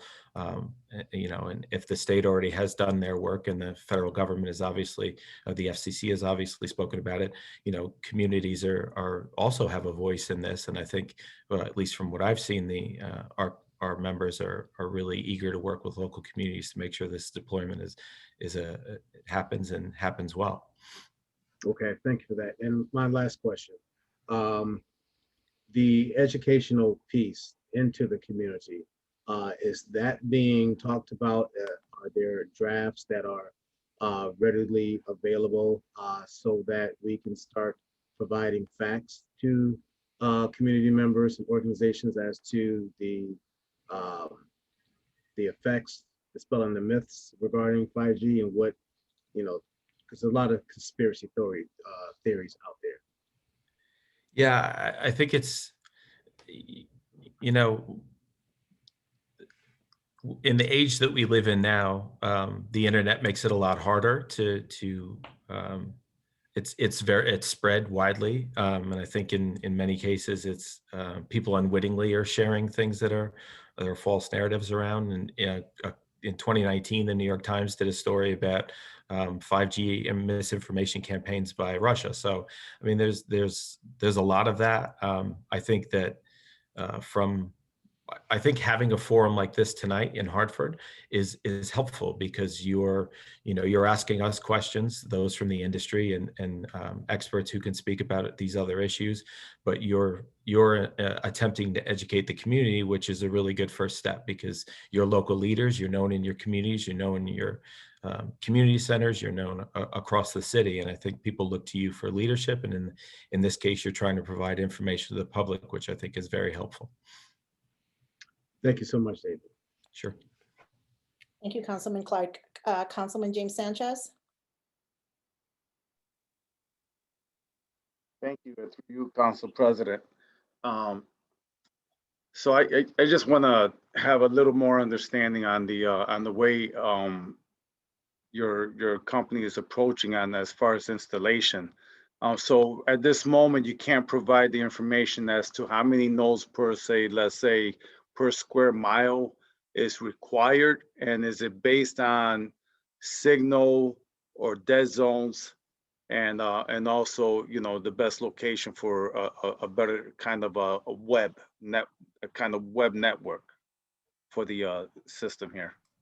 So I think you hit on an important point. I think you're right. There's a lot of different factors that go into it. The type of spectrum used, what's the topography, or is there a lot of tree canopy? And I think if you think about what the square mile is, that's going to be determined by the network need. So it's going to be kind of it's not going to be cookie cutter from sections of the city beyond, let's say, city center might be a different calculation than when you get further out into the suburbs. So I can't give you an exact number of how many are going to be necessary. But I think you hit on it that density is really kind of what dictates this and network need, and that's different from the types of equipment that are being used and also where people are deploying. So I think you touched on it. Okay, so then it sounds also that these nodes have to have some kind of site of alignment, or not. Can you repeat that question? Site of alignment or alignment of site. Yeah, I think, these are the frequencies that they're operating at will require them to be closer. There will need to be more of them than there will necessarily. I mean, if you think about what a cell phone tower pushes out over a broad area, small cells are going to be less than that, and they're going to need to be closer together. And again, I think it goes back to kind of network need and what's being deployed and where it's being deployed.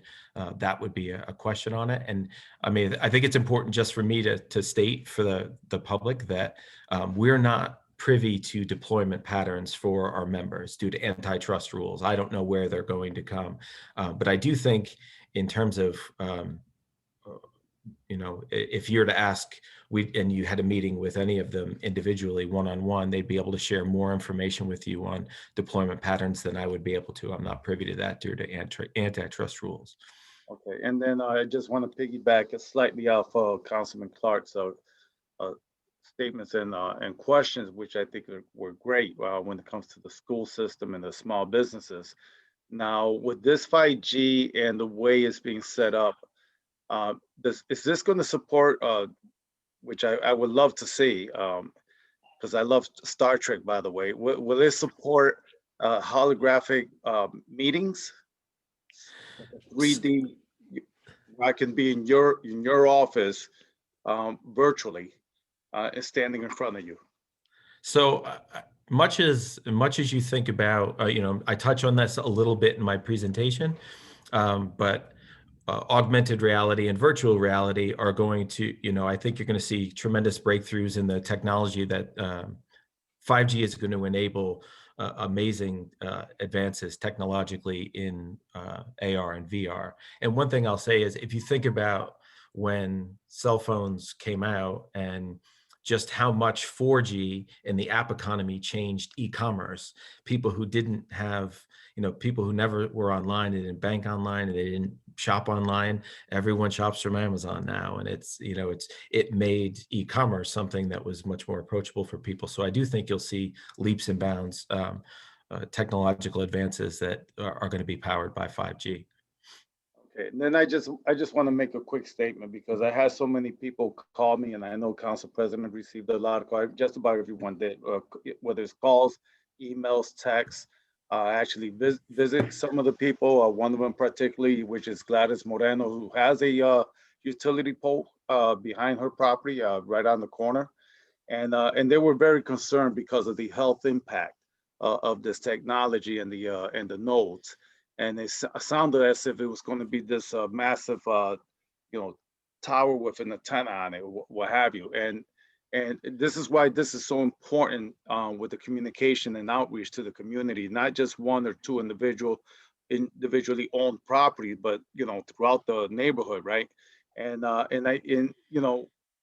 think if I can sum it right, that their concern is for at the very least, that that Pura, your company, and all the other major companies who are conglomerates, let's say, that they at least have the respect for the basic principle of environmental justice within the city.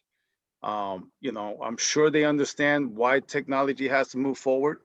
I'm sure they understand a lot more. That's in the audience right now, listening to all the presentation. I'm pretty sure they understand or have a lot more wealth of knowledge, which is what's lacking when there is no communication or outreach. And with that equates to transparency. And I hope that this continues for the near future and future as well. And doesn't stop here this evening. So I'll leave it at that, and thank you so much. Sure. Thank you, Councilman Sanchez. Councilman Gale, did I see you raise your hand? No? Okay. Are there any other questions from my council colleagues? Councilwoman Surgeon. Thank you, Madam Chair. I know it's been a long evening, so I won't be too long. Mr. Maloney, thank you so very much for the presentation. I've learned a lot this evening. And I do want to also second and echo what Councilman Sanchez talked about, that communicating, this information in our community would have gone a long way than having someone, send a package to you and not knowing any information of what is going on and what's being done. So your presentation really made a difference in educating our community. From your experience, what do you think will be the next upgrade? We went from 3G, 4G, 5G. How long are we going to be going to the next upgrade? And does that mean we're going to have to put in different towers or nodes going forward?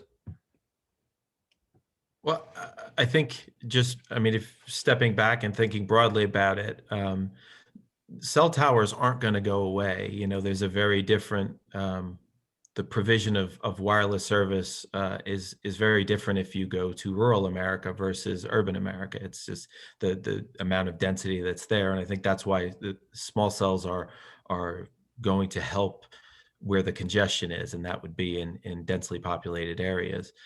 So I don't think it's going to change necessarily. And, who knows where we'll be in 10 years from a technological perspective, but I think you're still going to utilize existing infrastructure. Cell towers aren't going to go away, macro towers aren't going to go away, but, small cells will increase certainly across America. And right now they've been kind of really going into more densely populated areas because that's where the demand is and that's where the congestion on the networks is. But I think going forward, you'll see more and that'll move. That'll still be a mix of towers and small cells. Awesome. So going to 5G, are we talking about increasing fees? And I do understand the usage, we're working from home, the kids are home. At what point are we going to stop?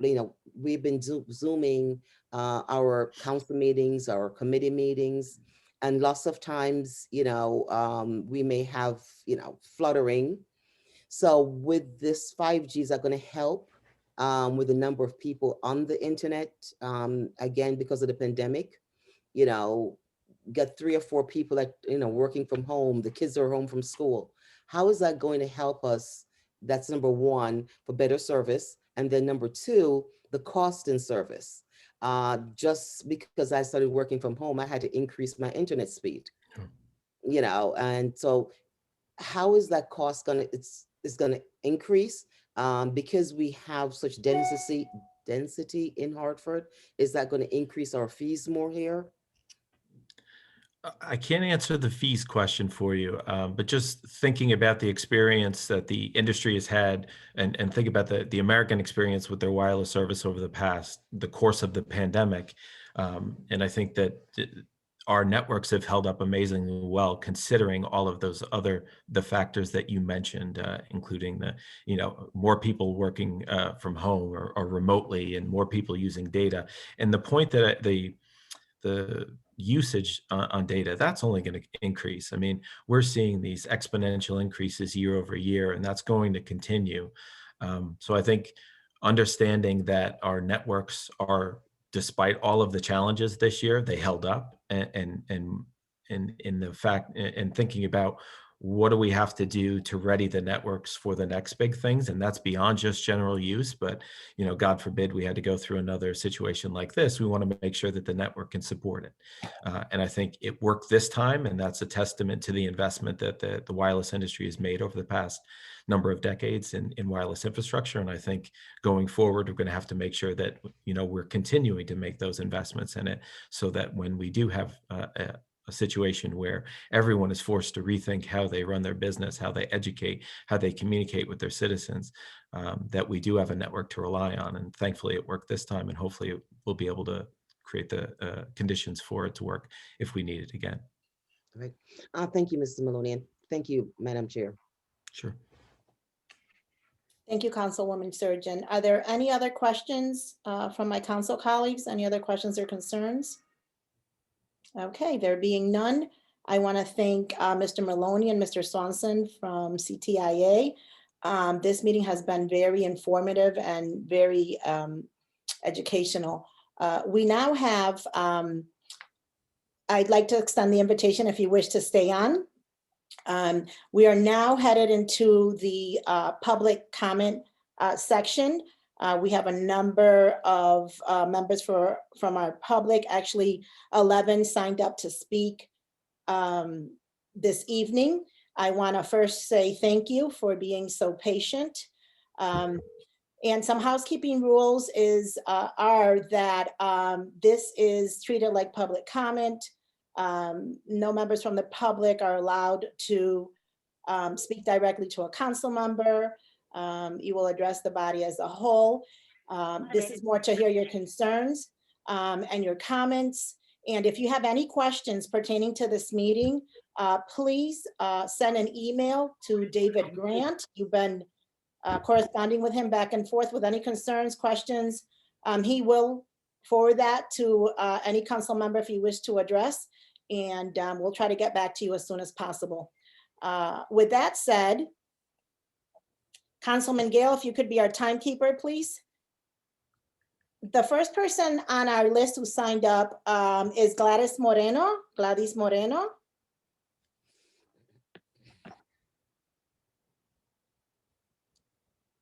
I believe Gladys is not on. Moving on to Miss Mildred Guzman. Mildred Guzman. If you could just take yourself off of mute, Mildred, you're on as a panelist now.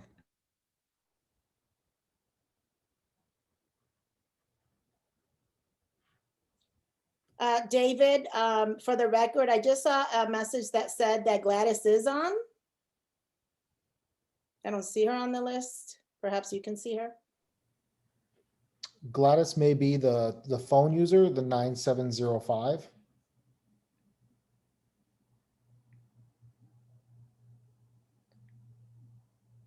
She's under Millie's account, they say. I don't see a Millie on the attendees. Okay, so Mildred Guzman. So Mildred is on right now as a panelist. Okay, Mildred, you have the floor. We'll go back to Gladys.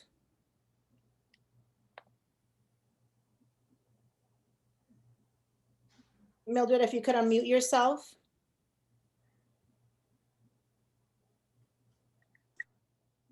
Hello, do you hear me? Yes, we can. Yes, good evening. I am Gladys Moreno Fuentes. Mildred couldn't make it tonight.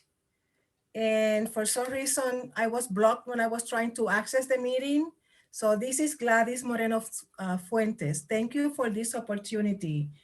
I am a proud resident of the Southwest neighborhood of Hartford, the city which have been called home for the last 22 years. First, I want to thank the member of the Hartford City Council for providing this opportunity to the Hartford Coalition for Safe Technology to present on 5G, the committee of the whole that we requested. I also would like to express my appreciation to the speaker who will be presenting on our behalf. Tonight we have a set of speakers who will be presenting the other side of the 5G issue. And also we'd like to thank all the people who have been supporting me as I've been struggling with my objection to a 5G antenna near my house. So I will try to tell my story in 5 minutes because this is my personal story with this issue. Gail, I was told 5. This past June, I received a letter from the lawyers from the global multinational telecommunication corporation, Verizon, pertaining the installation of a 5G antenna near my house, less than 5 feet from my property. This antenna is not only to be close to my house, but close to my favorite room in my house, which now has become my office now due to the pandemic. In dealing with this objection, I have become so aware of many federal, state, and local government that previously I didn't know. The more I learn, the more I become concerned. I become terrified for the negative impact on my health and the health of my community.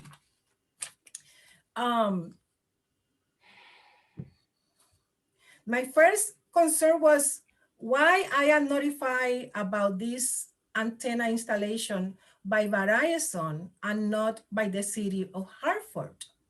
In trying to understand what was going on, but as someone said, the terminology is very technical. It was very confusing. So I reached out to the Office of Community Development at the city and I asking for more information about this plan for installation, antenna installation in my area.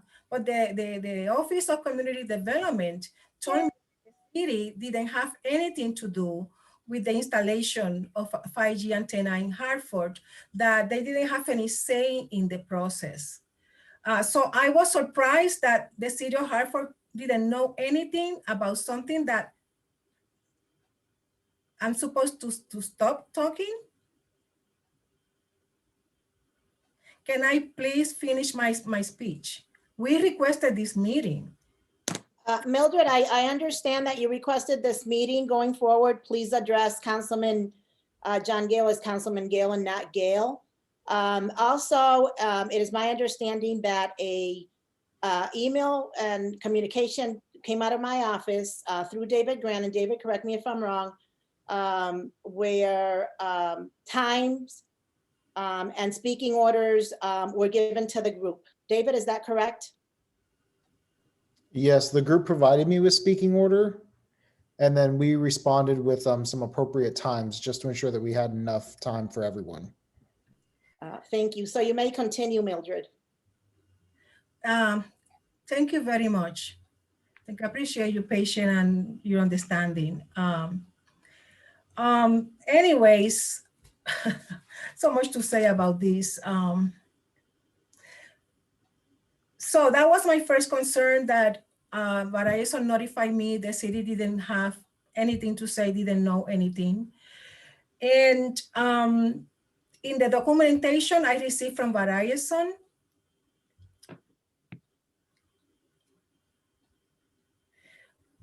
they specified 3 homes in my block were affected, and only those 3 homeowners were notified. There are 8 houses in my block, but only 3 were supposedly to be affected. The 2 other houses, the owners don't live in Hartford. Those are homes rented. I was the only person objecting this antenna, and the tenants, when I talked to them, they didn't know, even though they were worried. That is my other concern. That and Consul Sanchez asked very good questions about that issue. I had a public hearing on November 2nd. In that public hearing, it was held by the Public Utilities Regulatory Administration, PURA.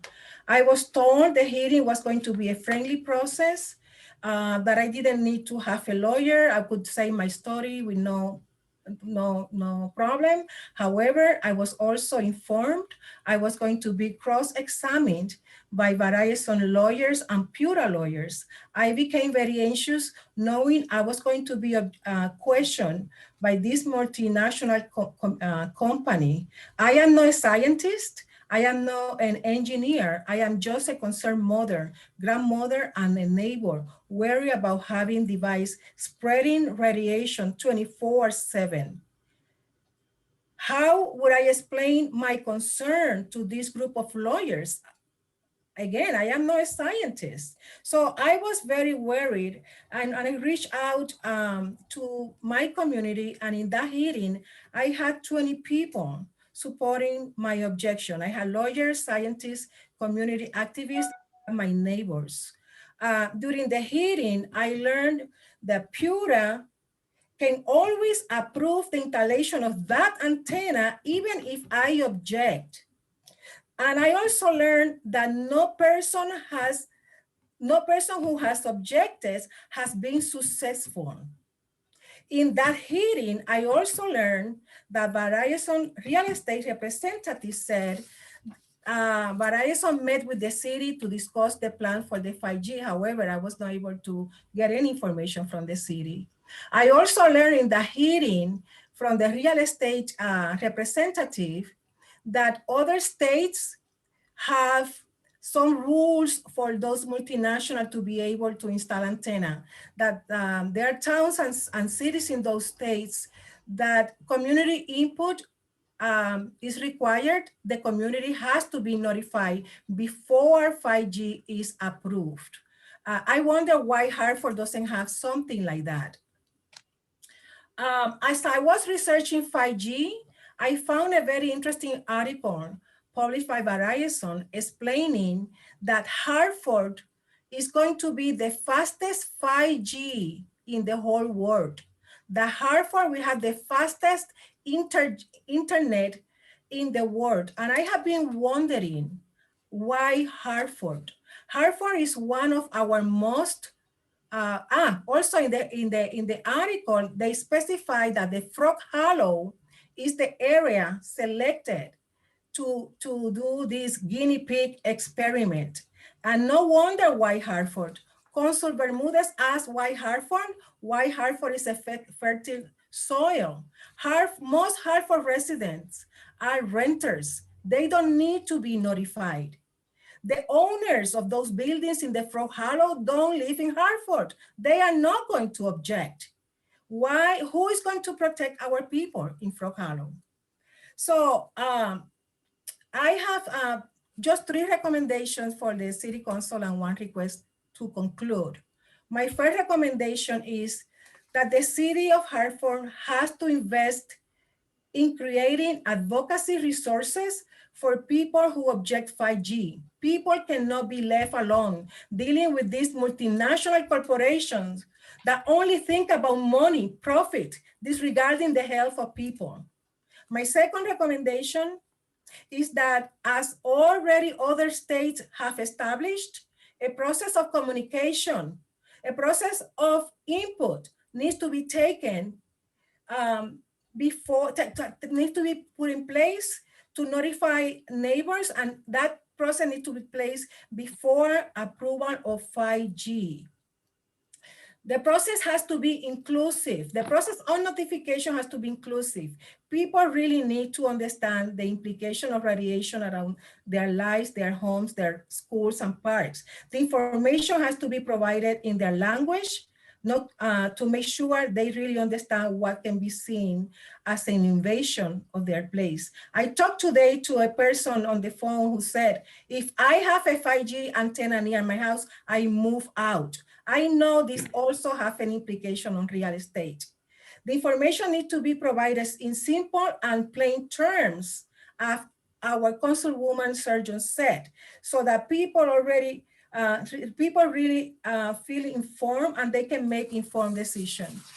The third recommendation is that renters need to be notified about any potential danger they will be exposed to. Renters have the right to know what is happening in their surrounding where they live. Let's take people seriously, especially those who most need the protection from our government. This issue cannot continue to be left between people and the multinational. The city needs to get involved. My experience has been terrible.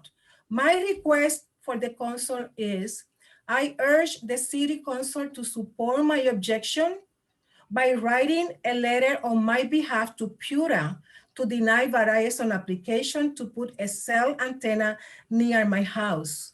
I ask that my concerns about home depreciation, radiations, impacts on environmental justice, community health, as well as impact on local wildlife be addressed. Thank you so much for listening. Thank you, Ms. Guzman. Is Gladys on? Gladys? I am Gladys. Ms. Guzman was not here. I'm sorry, I apologize. Cynthia Jennings. Cynthia?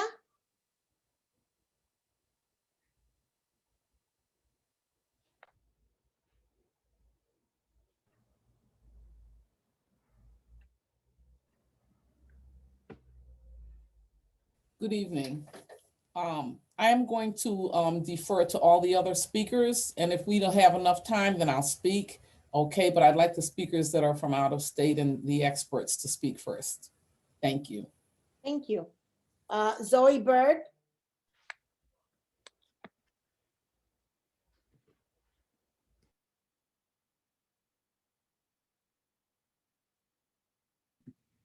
Can you hear me?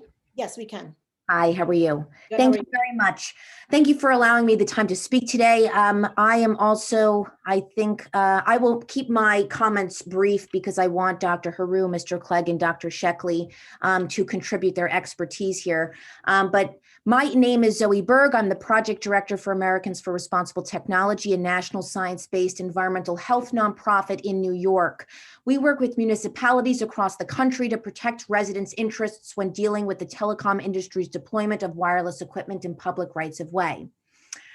There are a variety of serious pressing issues that the Hartford community faces as it pertains to the rapid deployment of 5G infrastructure. And despite the passing of House Bill 7152, the City Council has the ability to amend its existing wireless telecommunications ordinance to better protect its roughly 125,000 residents from never tested 5G small cell infrastructure. Such provisions might include the following: order of preference for wireless communications facility siting locations. Language for that might look something like the following list indicates the city's order of preference for the locations to be utilized for the siting of wireless communications facilities on existing poles and/or support structures.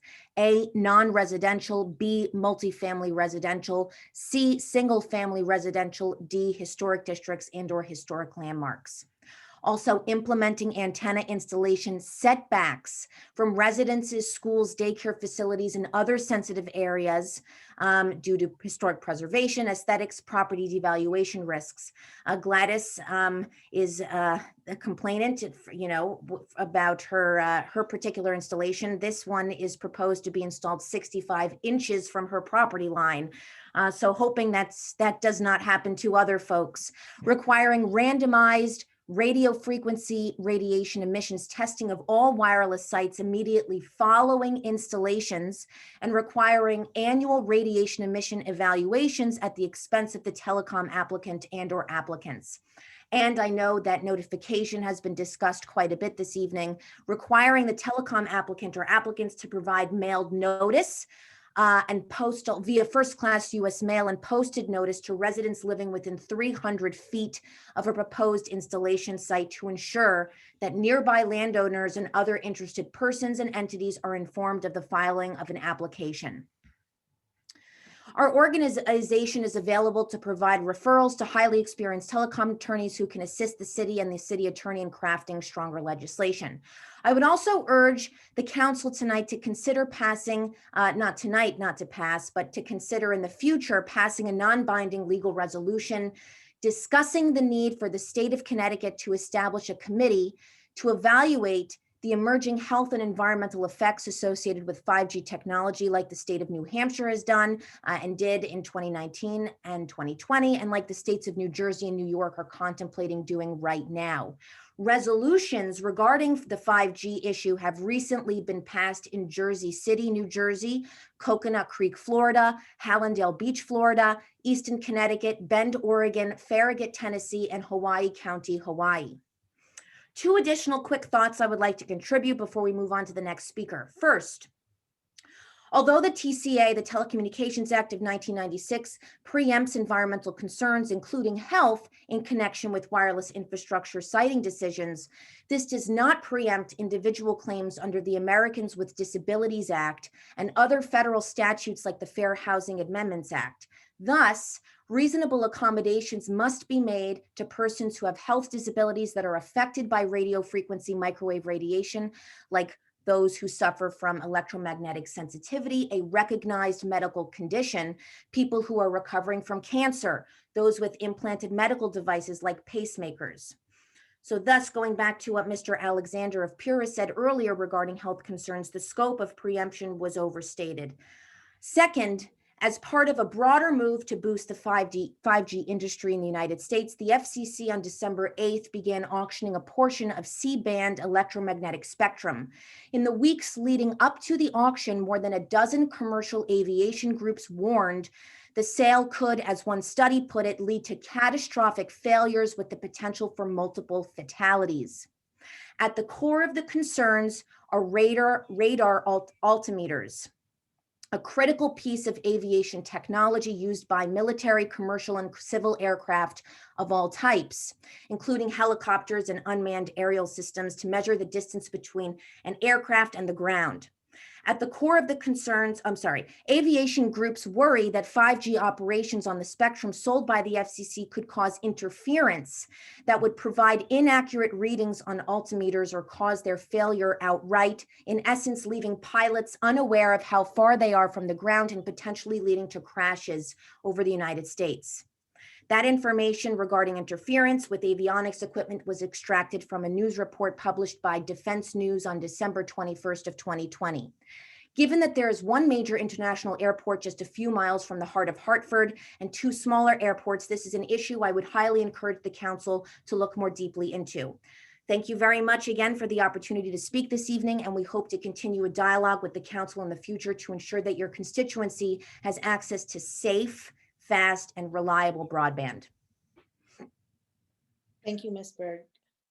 Next to speak is Ms. Sharon Coleman Lewis.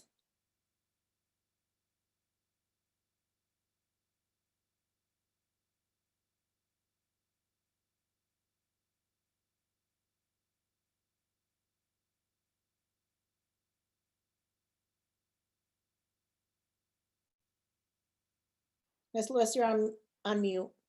Oh, I'm sorry. Can you hear me now? Okay, I would like to defer to the other experts because we're a little bit out of order. Okay, thank you. Next to speak is Dr. Paul Haruk. Dr. Paul Haruk.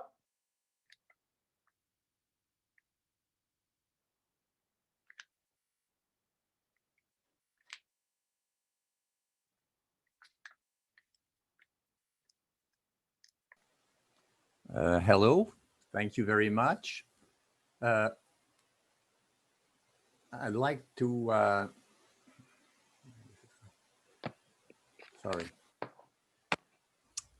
I'd like to thank the members of the Hartford Council for allowing me to speak. To introduce myself, I have a wide view on the subject of electromagnetic radiation health effects. I have worked for industry. I used to do research for a power utility. I have been hired as a consultant by telecommunications companies on this subject, specifically Nortel and Siemens. And I am also working in public health for the last 30 years. So I know both sides of the equation. I was also a member of the New Hampshire Committee on the Health Effects of 5G. And I would recommend that you use that report because it contains a lot of information and guidance. Now, if I can share my screen right now. Can I do this? How long is your presentation? Maybe 10 minutes. David, allow him to be a host.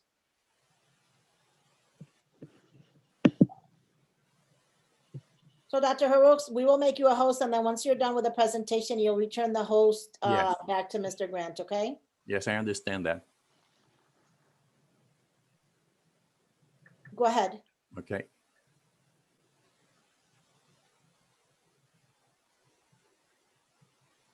Can you see it? We cannot.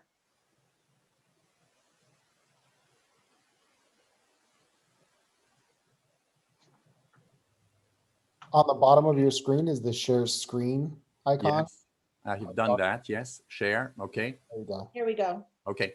So a little bit of history. After the war in the United States, protection against electromagnetic waves was entrusted first to the military, then to the American National Standards Institute, which is a conglomerate of engineering firms, then the Institute of Electronics and Electrical Engineers, and finally the FCC. What this means is that the health determination has always been managed by the military or engineers. Given the commercial stakes, advantage was taken of this situation to organize an invasion of national and international standardization committees and to lobby politicians. The protection of the ICNIRP, which was also the one of the FCC, is carved out by people chosen by industry to accommodate industry. It uses a criterion based on heat, with averages over 1 on 10 grams and over 6 minutes, which only makes sense in the context of heat as the only factor, a thermal limit. The FCC ICNIRP protection that you are given is a scientifically untenable scam. In other words, if you can receive the notion that because the frequency is too small, it has no effect on you, I have another one-liner for you. Viruses can't harm you, they're much too small. A number of scientific researchers, including myself, tried to convince industry to be more careful, but all of them were cast away and their advice and their protests were ignored. There is an obvious need to protect populations from electromagnetic radiation much better than ICNIRP and the FCC do. The controversy that you hear about was created by the industry. So agents that are much more obvious, like the London haze and the word air pollution, in 1952 killed 12,000 people over 4 days, a mortality of 0.15%. But this eventually caught the attention of the World Health Organization. In 2018, its first air pollution conference aims to cut pollution by 2/3 by 2030. That's 70 years later. The World Health Organization is a political institution. It's better at managing disasters than preventing them. You cannot rely on their advice to protect you. We are now at the point where ICNIRP and the FCC ignores not only researchers, but major studies and world-class institutions.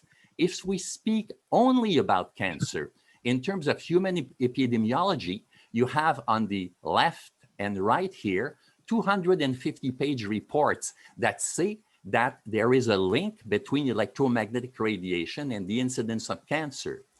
On the point of view of animal studies, here you have all the major ones. They involve 4,288 rats and 2,180 mice.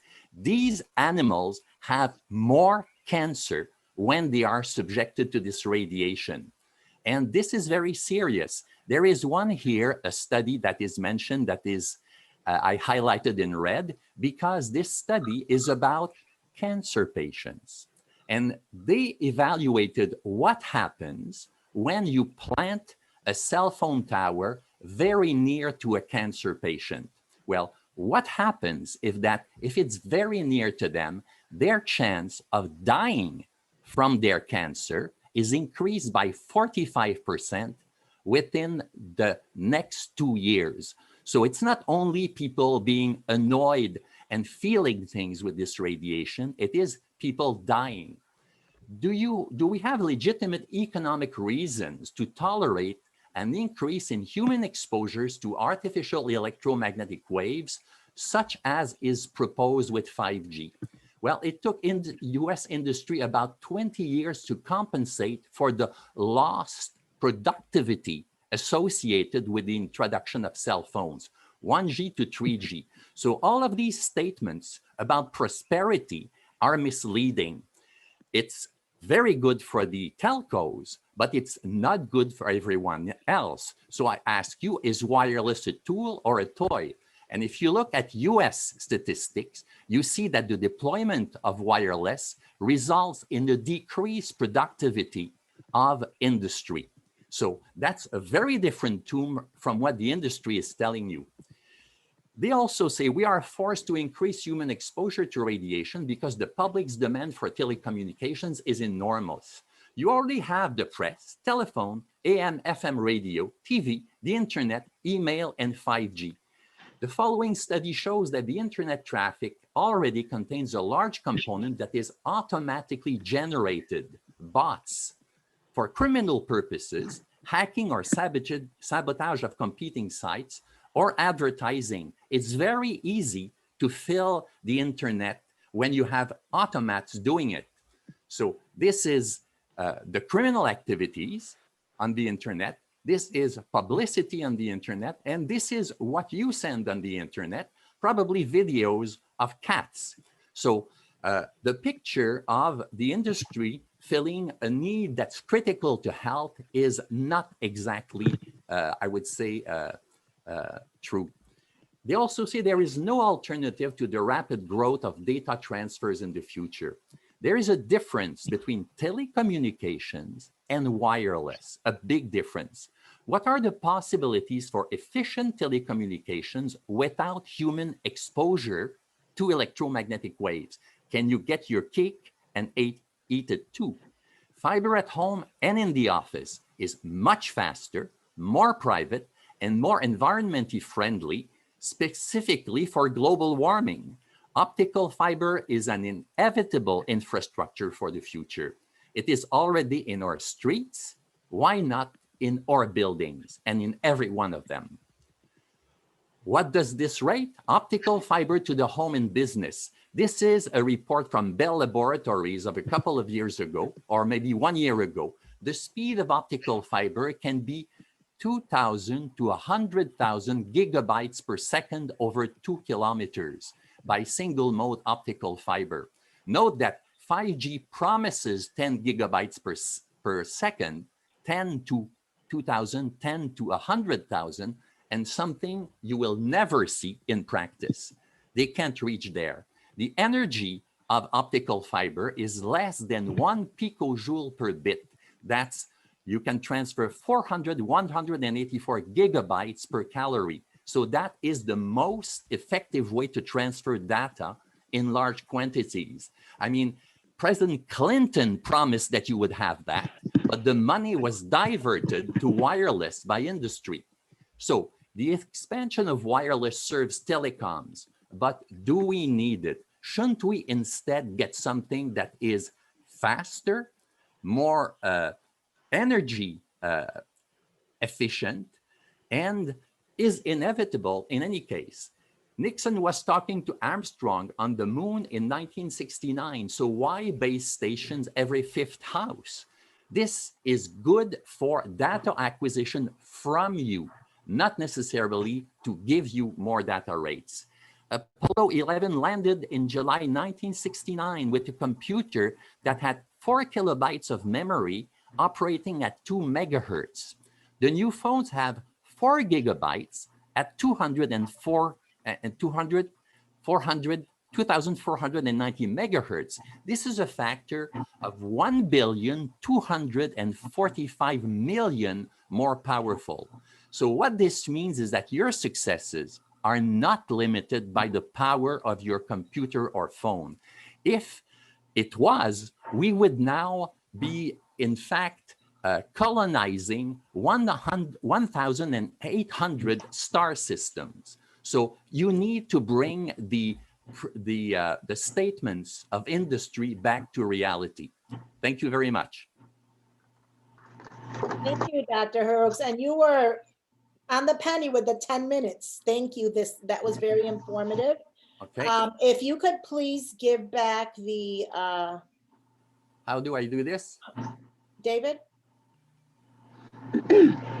So what you're gonna do, Dr. Haro, is Yes. go to my profile on the top right. You'll see a blue square with 3 dots. Yeah. Click on that, and then you can make me host. I don't have something with 3 dots.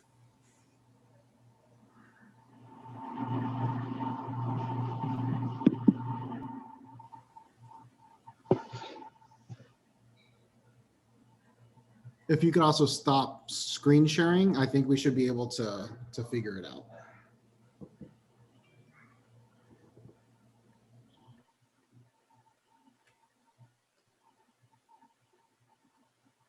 Stop share. Does that work? Yes. Okay, thank you. Thank you, Dr. Hooks. Are there any members of council who have any questions for Dr. Hu? No? Okay, thank you very much for your presentation. He still has not passed me a host. Dr. Haru? Yes.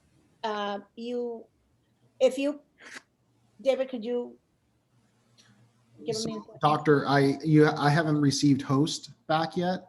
So if you can just the 3. If you click on participants at the bottom. Participants, yes, yes. So then click on panelists. Participants at the bottom, click on panelists. Yep, it'll open up a window when you click on participants. Yes. And then under panelists, you'll see my David Grant. Okay. And you can assign me host that way as well. Then there's just two things, mute and more. Yes, click on more. Yes. Make host. Yes. Wonderful. Thank you, Dr. Haru. All right. So do we want to go back to Sharon? Sharon, or do you want Yes, me I'm still here. Would you Right. like me to go next? Sure. Okay. Well, I just put a cookie in my mouth. Please forgive me. That's okay. I can come back to you. First of all, good evening, everyone, and thank you for this opportunity to present to you tonight. I know that it's very late. We've all had a very long day, and I will not be long. I'm not going to repeat everything everybody else said, so don't be afraid of that. But I want to talk a little bit about, environmental justice and how 5G affects EJ.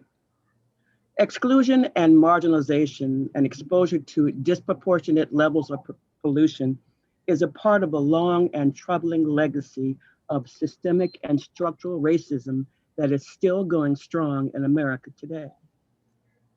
Many of the reasons for why people of color and low-income people live where and the way they do is due to state and government sanctioned segregation, redlining, zoning, restrictive covenants that pushed people of color away from the suburbs into the most undesirable land uses in urban areas. But environmental injustices are not solely restricted to pollution. It's also about protection. It's about community participation. It's about self-determination. It's about jobs. And classic environmental injustices begin with notification or lack thereof. Oftentimes, notification comes with the arrival of the trucks. Community notified, so now you know. So what's an EJ community? Simply stated, communities most impacted by environmental harms and risks are commonly referred to as EJ communities, also known as overburdened communities. These are usually communities inhabited by low income and people of color. That means low income of any race, but people of color of any income. So environmental justice is about low income and people of color. Most people get it confused and say low income communities of color, but that is not correct because race is the #1 factor when citing decisions are made for undesirable land uses. Race, not economics. So EJ communities have a disproportionate exposure to environmental hazards and an increased vulnerability to poor health outcomes. I'm sorry, I'm still eating this cookie. But we need to understand why classic injustices involve lack of public participation. EJ communities are seldom aware of what's going on. They're seldom aware of meetings that are held because the notices are often put in places where they don't read. They are put in places that they don't understand. For example, for many, many years, the Department of Environmental Protection placed notices for permitting decisions in areas of the Hartford Current that dealt with people looking to find their heirs to inherit their money. I don't need to say more. People in EJ communities don't understand what's being said due to the technical nature of the materials or the lack of translation services. They can't attend public info sessions due to the timing, which always occurs when they're working. Meetings are not often well attended, not due to lack of interest, but due to different motivations. City of Hartford, as most urban areas, are replete with renters. Renters are mobile. They can move away from a potential health threat. Homeowners are not mobile, but they don't live in their rental properties anyway. Yet they're the only ones notified. So often the community loses by default because they're exposed but not informed. EJ communities bear the brunt of negative effects of society's advancements, yet they seldom share in the benefits of these advancements. We all need a way to dispose of our trash, but why does a regional trash facility burn trash from more than 50 towns in Hartford? EJ communities are told that 5G will provide jobs and improve the economy. Time and time again, EJ communities are told this, but these promises do not materialize. The community is so desperate for economic help. They will agree to sacrifice their health and well-being for the promise of employment. But we must stop believing the hype. We are often told faster speeds are needed for our children. Our children. We must also stop allowing people to use our children to poison us and to lie to us. All children's lives matter. So why not launch 5G in Greenwich? Why Hartford? Marginalized and poor communities are regularly chosen as sacrifice zones to either launch new technologies or just to cite something questionable or undesirable. Why? Because the pushback from the poor is minimal and the pushback from the affluent is fierce. Why not Greenwich? Because they will fight and litigate until their last breath to save their lives and their communities. They are not willing to take a chance on their health. They are not willing to take a hit on their property values. So the developers pack their bags and take the path of least resistance and head to the sacrifice zones inhabited by people of color and low-income people, where pushback is low, because for decades there has been no resistance from a community that is not properly notified, that is not properly educated, that is not able to resist. There is no pushback from a community that has no seat at the table when decisions are made. Now, I heard somebody talk about local economic activity and 1,100 new jobs. I wish I had $1 for every time I've heard this. Have you ever heard of any deal where the numbers projected were actually actual numbers? No, I haven't. I've worked in cities throughout America, and the common denominator is that golden carrot called jobs and economic prosperity. The jobs to the host communities are few and hardly ever white collar, or it becomes a bait and switch situation where for the first year or so, the community residents and people of color are hired, but for some reason, they are fired or laid off or reassigned. Hartford, 1,100 jobs. But I don't recall anybody saying that these 1,100 jobs will be given to Hartford residents or residents of the greater Hartford metropolitan area or people of color. As an EJ advocate who's been negotiating project labor and community workforce agreements with employers and unions for more than 23 years, I cannot tell you of one promise that ever materialized about jobs. I cannot tell you how many times I've had to bang the table when I discovered games being played in the employment of people of color, games being played with the manipulation of the numbers. They put that golden carrot out there called jobs because they know that's what will get our attention. But at the end of the day, they will often say they couldn't find qualified people of color or residents from the host community. Yet the parking lots will be filled with cars from every state in the union. But the project labor agreements restrict people of color workers to Hartford only. Now, part of this is the host community's unfamiliarity with the wording of the PLAs that actually harm Hartford residents, and that's another subject, another day. But what I'm trying to say is that jobs to Hartford, don't assume they will be Hartford or even people of color who are hired. And when they are seldom paid livable wages, often subjected to games played with on and off again unemployment by layoff. I'm stressing this because they often use these things to make us sacrifice.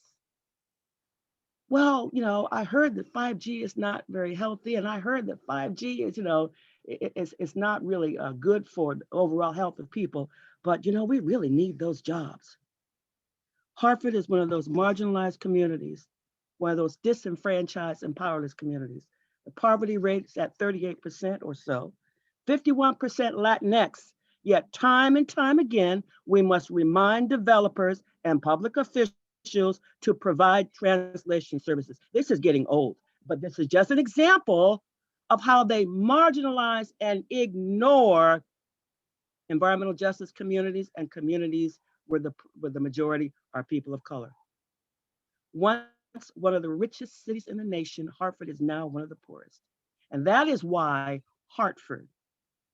Now, I will tell you why 5G is not a good thing for EJ communities. And I'm not going to repeat what everybody else said, but the placement of the units on or near the homes, jobs, schools, hospitals, adds another health burden upon people with pre-existing vulnerabilities due to exposure to pollution, pre-existing health conditions such as pacemakers. Do we know how radiation affects pacemakers, or even if radiation alters the performance of them? I don't know about you, but I know 5 people who have pacemakers. My husband is one of them. Urban areas are heat deserts in the summer. Climate change, folks. The deaths from heat-related illnesses are well documented. So why are we allowing them to remove tree canopy that we need to try to cool cities by planting trees to provide shade? That's what we're trying to do. And then we're allowing them to destroy tree canopy, what we have left. 5G by its very nature will require more units, hundreds more units, thousands more units, located closer and closer to the source, because that's what makes 5G fast. That's many more units of exposure to radiation placed literally on top of people. They're ugly, and some of them that are low to the ground are an attractive nuisance. And I can imagine seeing kids playing on top of them. They reduce property values in communities where real estate values are more often declining than appreciating.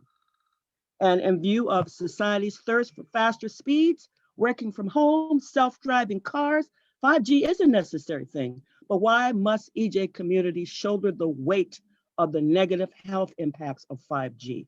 Why are the more affluent communities so opposed to it? What do they know that we don't know? Now, I understand that billions of dollars are being spent on the network of these many towers and the entire infrastructure.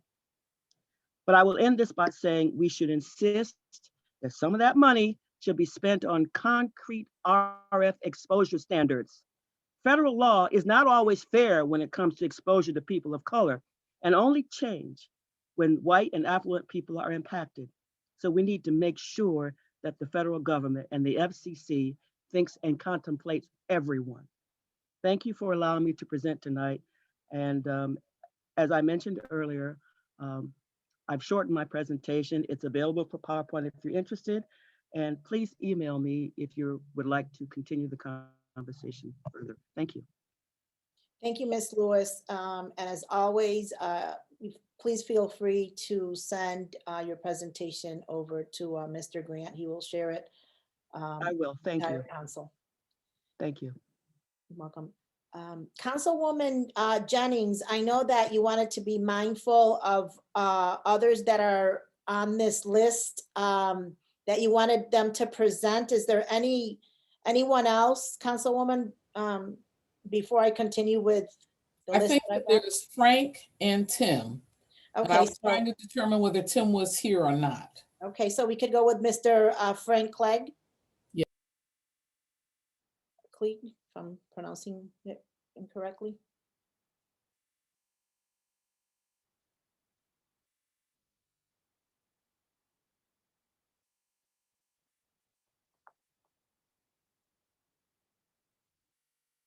Mr. Frank, you have the floor. You're on mute.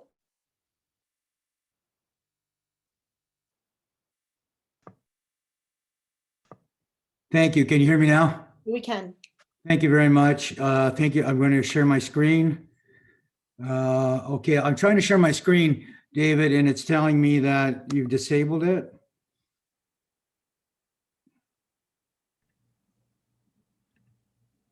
I'm going to start talking, but if there's a way, can you hear me? Madam Chair, if you can nod your head, can you hear me? Yes, we can hear you. He's made you the host, so please feel free to share your presentation. Okay, sorry, I'm trying to do that and it doesn't It's okay. seem. Yeah, he just gave you host authority right now. Okay, screen share. Here we go. Okay, great. Thank you very much. Madam Chair, I would like, and members of council, I'd like to thank you for the opportunity to speak with you this evening. And I also want to thank you and congratulate you for putting this very controversial topic on the agenda and sharing it with your community, because I think one of the most important things that can come out of this evening is sharing more knowledge about this topic. Just by way of background, I have spent my, and now I can't get my slide to advance. Okay, hold on. Are you serious? Hold on. Can you still hear me, Madam Chair? We can, and feel free to close it out. And now that you have host authority, to close it out and reload it back up again. I'm afraid to do that because I'm worried that if I do that, I might have the challenge that Paul did. Okay, so I have spent my entire career in the technology industry. Most recent position, I retired as the president of Microsoft Canada. And as you can imagine, I've seen the tremendous benefits that technology has provided. I've also seen the potential harm if technology is not implemented correctly.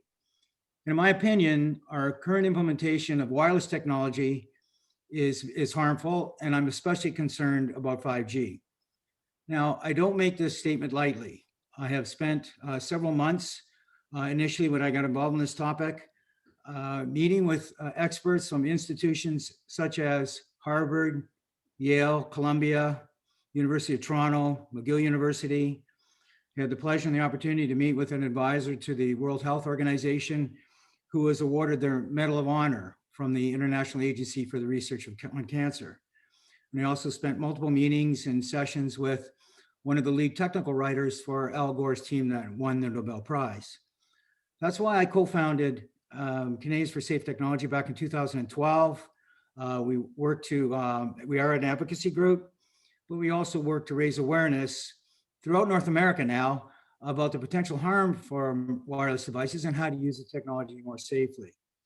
I joined the Environmental Health Trust organization 3 years ago as part of their business advisory group.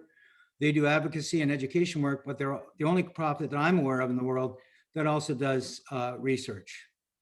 I will not go through all of this, the health effects.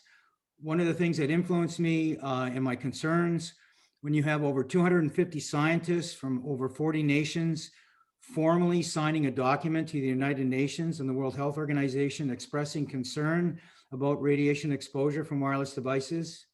You have another separate 400 scientists and medical doctors calling specifically for the European Union to focus on 5G and raise their concern and calling for an actual moratorium on 5G. I want to talk a little about the industry. I'd like to differentiate there's two parts to 5G. There's a 5G wireless component and there's the 5G wired fiber component.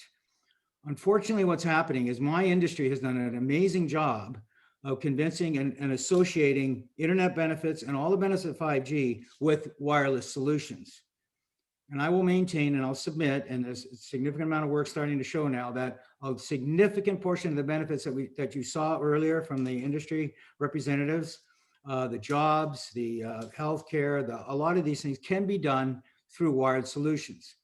Unfortunately, the industry is not spending a lot of time on the focusing on wireless solutions. And there's a very pragmatic reason for that. When I was in my job, we spent 90% of our time worrying about the next product, next version of software, because that's how we generated more revenue. The telecommunications companies, the far majority of their profits and revenue comes from wireless. So here you have an industry that's motivated and incented and paid as executives to bring in a newer solution, a more advanced solution. And the easiest way for them to do that is to do it on wireless. We have seen, the last report that I saw showed predictions of $17 trillion in benefit worldwide for 5G. Well, there's two comments I'll make. First of all, there was no differentiation, as I said before, about how much of that is wireless absolutely necessary and how much of that can be done in a wired solution. And let's talk about the offsetting costs. He talked a little bit about some of the potential costs, but there's no analysis, no report, no work that I've seen that really looks at some of the costs. And here are just some of the costs, and not by no means all of the costs, but we know there will be an increased healthcare costs. Today, the most conservative estimate of people who are affected by wireless technology is 3% of the population. I have seen estimates out of Europe that show that as high as 10%. So these are people who have the debilitating effects from radiation exposure from wireless devices. They can't work, they can't communicate. So we have that percentage of the population, and those healthcare costs are borne by us as taxpayers. There's a lost productivity from health effects. We do know that wired technologies take up 1/10 the costs of wireless technologies. And recent reports are starting to say that a 5G wireless solution can be take up to 4 times more energy than a 4G solution antenna. We know there will be significantly more security and privacy breaches when you're taking trillions, and you saw the slide where trillions and trillions of bytes of information, personal, commercial, private information. It can be a lot more easily hacked in the wireless environment than it can through a connected landline that's typically a lot of times buried or hidden.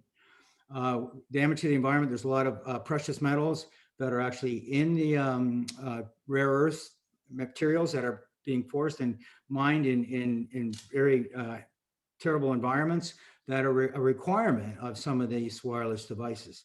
And finally, we're starting to see some concerns being raised about these number of satellites that are actually going to interfere with our ability to forecast weather accuracy and give us heads up warnings against hurricanes and other storms that cause harm to humans and our buildings and our environment. Dr. Shockley, I hope he's still online. He's done an amazing research work challenging the business case behind wireless technology. I'll spend 1 minute here in case Tim can't join us, but it's a very thorough book. I really encourage you to read it. And what he does, he just lays out this whole discussion about if you'd gone with fiber first, right at the very beginning, it's not only 100 times faster, it will always be faster. It's more secure, it's more private, less energy intensive, it's more friendly to the environment. So I will not, if Dr. Shockley's on the line, if he isn't, I don't want to steal any more of his thunder, but I thought I'd combine that great research with a very real world example. This was just announced in the last few months in Canada. There's a CanArctic Inuit networks that have made the decision, the business decision, to run a fiber cable 2,000 kilometers, and you can see in the red, Clarenville in Newfoundland, up to, I'm going to say up to the Canadian North, up in Nunavut. And there's a quote from the CEO. They looked at all the other options, and the best one that came out with, when you consider the route, the risks, the costs, was for our business was a fiber solution. Just want to spend just 2 minutes on Wi-Fi in schools. I have 3 grandchildren now.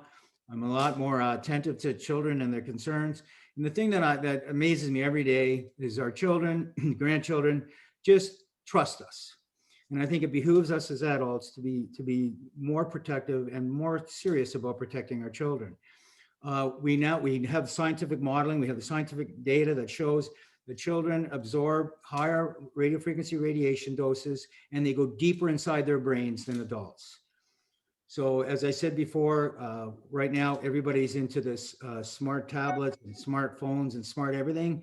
Well, let's get back to the environment that says, look, let's replace these wireless solutions as much as we possibly can. We did a pilot in a local school in my neighborhood, and went in and had a professional come in and measure all the wireless radiation that was emitted that the students and teachers were subjected to. Went in and they only made a couple of adjustments. They reduced the number of routers in the classroom, moved them away from the students and the teacher, and cut back some of the power levels that the devices were emitting. And they were able to reduce that exposure to the students and teachers by 90% and had no impact on the response rates in the wireless devices. We need encourage. I won't spend any more time on this. I'm running out of time. I just want to make a point that, and I think Zoe mentioned this as well, is that you have tools at your disposal to be able to put your hands up and say, look, this is not what we want to do. This is not the long-term plan. It's not the most cost-effective plan. One of the counselors asked, what's this going to cost? Well, that hundreds of billions of dollars of infrastructure that's being funded by the industry is going to be paid for by consumers. Let's not be confused about that. That is how this model works. And as an executive, that is what my job was. My job was to go out and I get measured by market share and revenue growth and profit and employee and customer satisfaction. So every time you see a slide that says, here's how much the industry is going to invest, understand that we as consumers are going to pay for it. And I think we need to start asking the question is, do I need to have that wireless device? Do I need to be downloading that video? Do I need to be downloading, streaming all of these things? Because I'm eventually going to pay for it with a small cell antenna, and I'm going to have to pay for it potentially with my health. One final point, there was a question that was asked. I thought it was a very good one. I will give you an answer. how many nodes, how many of this, how many of that. The modeling that we're seeing is that in dense population areas, whether it's in the business environment or residential environment, you may need a small cell antenna as close as frequently as every 100 yards. I will leave that now. I think I made my time limit. I'm going to stop. Mr. Clegg, am I pronouncing your name correct? I'm sorry. Clegg. Clegg, thank you for that awesome presentation. I really enjoyed it. Feel free, as elected officials, we're here to listen to the members of our public, and we certainly do appreciate you being in the rating room for so long. If you can think about any questions that my colleagues have asked and have not been answered, and you could provide that answer, we would appreciate it. Well, one of the things I can do, if by all means, don't feel that you're being rushed. Go ahead. No. I want to respect everybody's time. We've been at this for 3 hours, and I know, I don't know about you. Of course, I'm a little bit. Most of you are a lot younger than me. My brain is kind of gone to mush right now. If you permit, Madam President, I would. There's a couple of documents that I would send to David and have him share with the council. Absolutely, in your presentation too, please. Yes, I will do that. If there's any questions now, I'm not saying I'm not prepared to answer questions, but I don't think I've hit the. I guess there's one other point I will make, if I'm allowed. Absolutely. In the work that I talked about and the people that I met, one of the people that influenced, I mentioned Dr. Deborah Davis, who was part of Al Gore's team. She's just an unbelievable person. The other person who had a major impact was Dr. Martin Blank. He was he passed away 2 years ago. And Martin was a professor emeritus from Columbia. And he spent over 4 decades, 40 years studying DNA research. And we had him up to present to a committee of the Canadian federal government. And I thought he made a fascinating point. He said, what the physicists say is absolutely true about radio frequency radiation, right? And you saw some of the charts. He said, but it's not relevant. We have moved beyond, this is not about physics anymore. This is about biology and harm to human health and epidemiology and the study of long-term health effects. And then Martin went on to talk about DNA damage that he's witnessed. He referenced the fact that this whole thermal heating discussion, and Dr. Haru talked on it a little bit, that theory was first announced in 1920. So we have got the FCC and Health Canada and Industry Canada stuck on a theory that came out in the 1920s. We now have hundreds of studies by dozens of different expert scientists in peer-reviewed published papers that show harm to humans and animals well below FCC guideline limits, well below, and they don't heat the tissue. The biggest roadblock that I've been facing since 2012 is to get the government, whether it's the FCC or Health Canada, off of this 100-year-old science that says you have to heat tissue to harm it. You do not. So the whole argument about ionizing and non-ionizing radiation has been blown away. Dr. Haru mentioned the study with the 2,000 rats or 2,000 rats or 2,000 mice. That study there showed the rats developed cancer. And what we know from science is if you get a cancer developed in a rat, that's why they choose rats and mice. There's a preponderance that it will show up in humans. So the rats had cancer around the heart, and that study was done without any heat. In other words, the radiation levels from those cell phone emissions was below FCC guidelines and did not heat human tissue. So we have the science. The challenge that you have with 100,000 things on your plate is, first of all, you have to be a bit of a referee. There is something, one final point, and I'll stop talking. I'm sorry, I'm way over time, but there's something called the precautionary principle. And when you see countries like France or Switzerland or Italy acting on radio frequency radiation and some of the guidelines that they're doing, it's because of precautionary principle. And I'm not going to quote it exactly right, but basically what it says is, if there is the potential for harm, then it behooves us as government, whether it's federal, state, provincial, or local, to pass legislation that causes us to stop and hesitate and make sure we're safe before we move forward. Thank you, Madam Chair. Madam President, I appreciate you giving me an extra couple of minutes. Thank you. Thank you. And please, like I said, if you can send David all of that information. Are there any questions from council colleagues? Great. Thank you again, Mr. Clegg. Next to speak is Eileen Noonan. Eileen?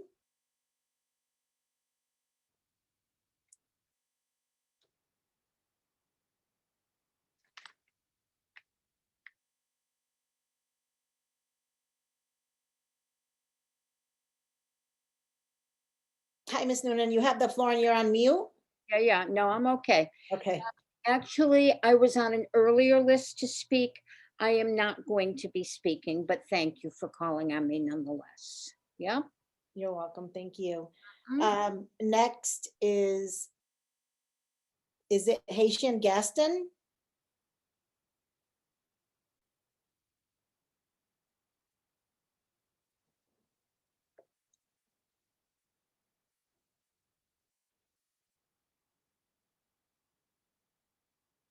Hi, Haitian Gaston, you have the floor, but you're on mute. Hi. Hi, hello. How are you? Hello, everybody. So my name is Hassan Gaston. I'm the Connecticut community organizer with Community Action Works. We're supporting the Hartford Coalition tonight with their segment of the 5G that we all just heard. I wanted to just provide Gladys Moreno's information, and thank you all for also giving us the floor for tonight. Specifically to follow up with Gladys, you can contact her at, give me one moment. Sorry, I have a little doc with the information right here. We do have Gladys's information. Okay, fabulous. Well, I wanted to mention that I was supposed to be introduced earlier to guide the portion of this part of the CAL meeting as I spoke with David to keep the speakers on a track for the proper 45 minutes that we were told about. But my portion is just supporting the Hartford Coalition for this part of the evening. And I thank you for at least giving me the floor for this time. Absolutely. Thank you. Mr. Alonso Velasquez.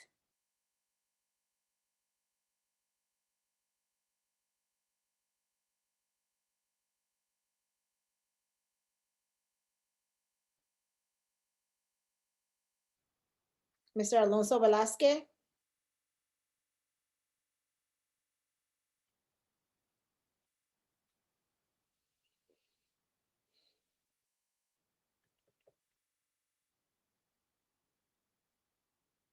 Mr. Rick Green.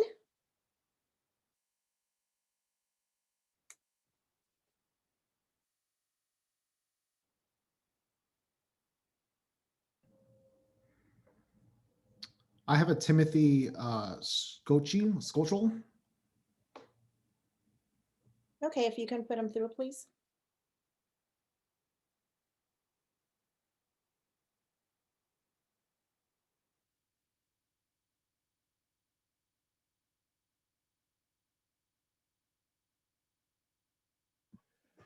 Hello, can you hear me? Yes, we can. Okay, so seems like everybody's gone to bed. Thank you for the letting me speak to you this evening. I'll keep it brief because it's I've gone a long time. I'd like to. I'm a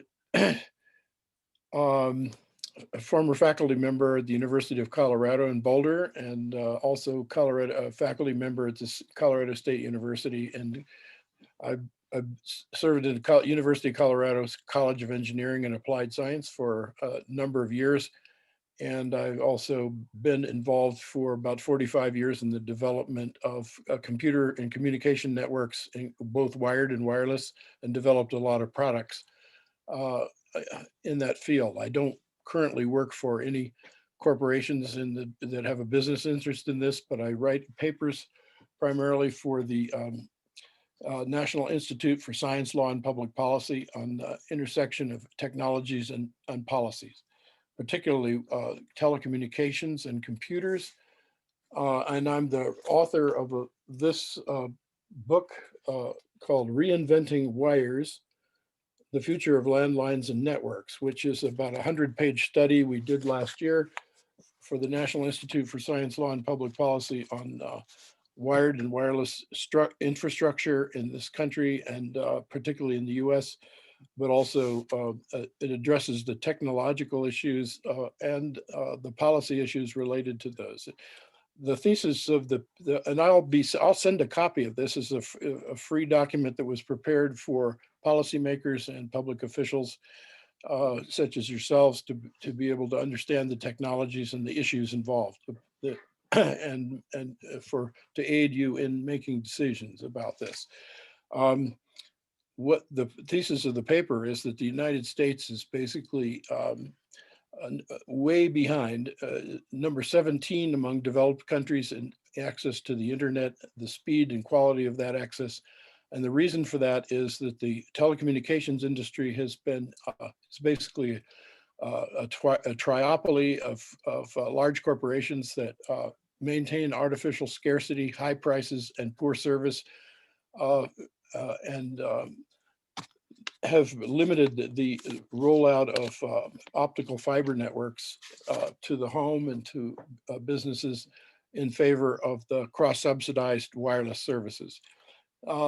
What you heard tonight from the CTIA was a pretty sophisticated sales pitch about the wireless world, but there is another entire side to this story, which is that what I present in this paper, that and I'd like to also reinforce all the remarks that I heard from Frank Clegg and a few moments ago that you heard from him, and also from Dr. Hero.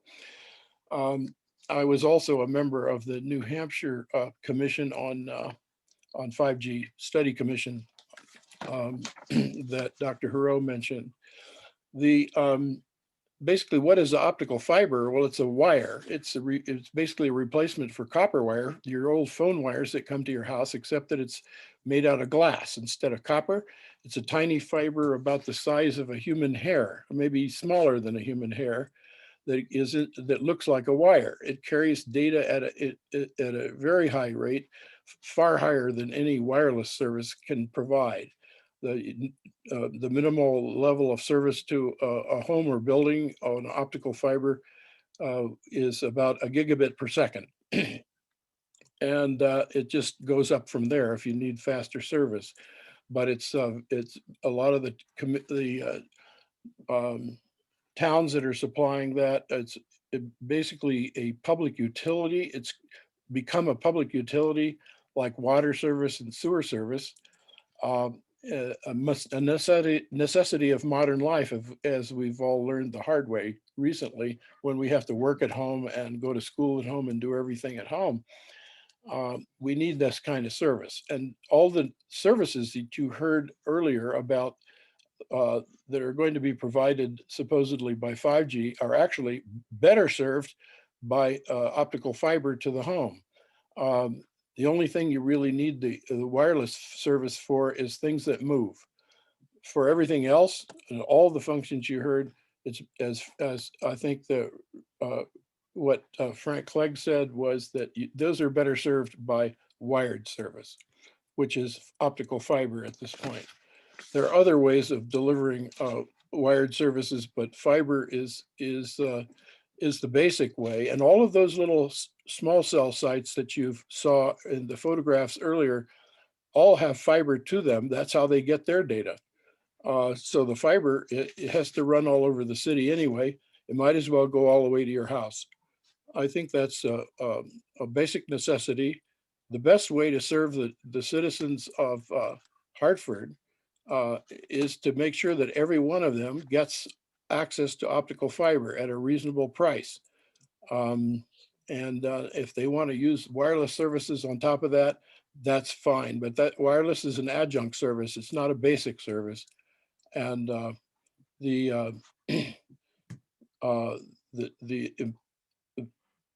we need to have fiber first before we build out any further wireless structure, infrastructure.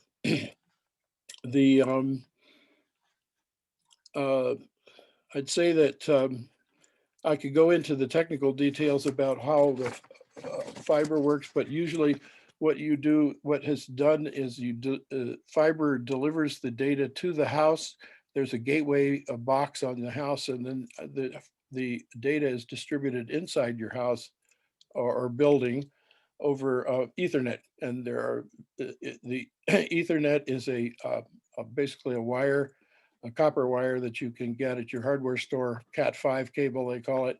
And then newer versions of Ethernet use a simple twisted pair wire that will go all over the house and deliver, just like the old phone wires, and deliver 10 megabit Ethernet data service with electric power, DC power for the devices themselves. So you don't really need the wireless service. Even if you have a portable device, you can power it or run it both data and power over the wiring in your house. So it's possible to have higher speed service without using the 5G. I think that 5G has been oversold, and because it's more profitable, because it's been basically financed by diverting over a number of years, the last 20 years, by diverting the money that was paid for your landline services to wireless services, because the wireless services are proprietary services and they're different networks. It is more profitable because it's subsidized, and that's being challenged now. But it's the industry wants to sell a new generation of 5G wireless to basically get you to buy a new phone, and they've had to establish legislation and a Federal Communications Commission policy to preempt local regulation. Over the last few years, they got that done, and the main reason was to drive down the cost of their network and improve the performance of 4G by having more small cells spread around the city. And 5G was supposed to be a promise based on the use of higher frequency millimeter waves, but that has failed to come forward. And most of the services provided by the three major carriers are still in the 4G frequency range. And so they're really not providing the advanced services that they promised. So basically the point I'd like to give you is, in summary, the fiber is superior and more basic. It's a basic public utility. It's far simpler and future-proof and it's stable. Fiber is non-proprietary. All networks work the same, unlike wireless, where each of the networks is a different proprietary network. Fiber is always faster than any wireless can be. The fiber is at least 10 times more energy efficient. I have several papers on that. Fiber is far more reliable and secure and private. It is less of a surveillance device than the modern smartphone. And the fiber is more resilient in case of a disaster or severe weather. And fiber avoids risks to public health and safety that you heard about earlier. 5G is mostly hype. It's to sell you a new phone and equipment. Most applications, as I said before, can be accomplished with either fiber or 4G wireless.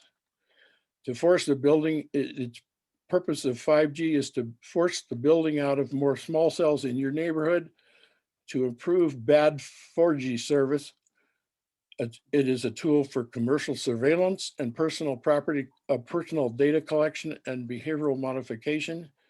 The FCC and industry bills have been adopted, has been pushed to preempt local regulation of and limit the citing and the fees that you can charge these carriers. That was the purpose of it. And so that's basically what I'd like to say. It'll be quite a long time, I think, before we start to see the new radio high millimeter wave frequencies deployed in these networks. And I don't know that they're going to provide very much value, certainly not if everybody has fiber already. So my advice to you as the city council is to make sure that all of your people in Hartford get access to optical fiber networks to their home or their place of business first before you go too far with these deployment of any kind of wireless or small cell system. So thank you very much. I could address any questions you might have. I'll send you a list of these talking points, and I'll send you a copy of Reinventing Wires. Thank you so much. Councilman Sanchez has a question for you, Mr. Timothy, if that's okay. Thank you for that presentation. Very informative. I do have one question about the cost. I hear you saying that it's more, you know, obviously it's safer, but these wires, these opticals, it has to be buried correctly, correct? Well, they go wherever the old telephone wires went. If the telephone wires are underground, they can go underground. If they're on the poles, they go on the poles. Poles are all cheaper. The thing I'm looking for as far as in the future is not to have any wires you know, up on the poles, because you know, in case we have some kind of storm event, whether it's winter, summer, or fall, you know, in the winter, for example, icing, you have the trees falling down, it's going to cut the optical cables, whatever, what have you. But as far as the saving costs, I think the issue here in a city like Hartford is that when you try to bury these type of cables, you have to deal with cutting up the roads, cutting up sidewalks, hiring police officers overtime. So I think what happens here in this particular city is that it's not cost effective. And that's probably one of the reasons why they're going with the nodes. But I do agree with you with what you share with us. And but at the same token, you know, somehow we have to move forward into the 21st century at a cost-effective way. Well, just if I could respond to that, this is not moving forward. 5G is not moving forward. It's moving backward, basically. You're putting every one of those small cell sites, they don't work very well unless they're right close to your house. And if you have to put them close to your house, you might as well run the wire into your house instead of just running it to a cell site. So all of those cell sites have to have fiber. That's how they get their data. So okay, so I'm a little confused. You're saying that these cells, these nodes, I know they have to have a site of alignment. That I do know. Yeah, but they get. But their at no data. point was I aware that has to be tethered with a Yes, cable. they are. Where do you think the data gets there? It gets there over a fiber. All cell sites, wherever they're large ones, small ones, they all have optical fiber. That's how they get their data.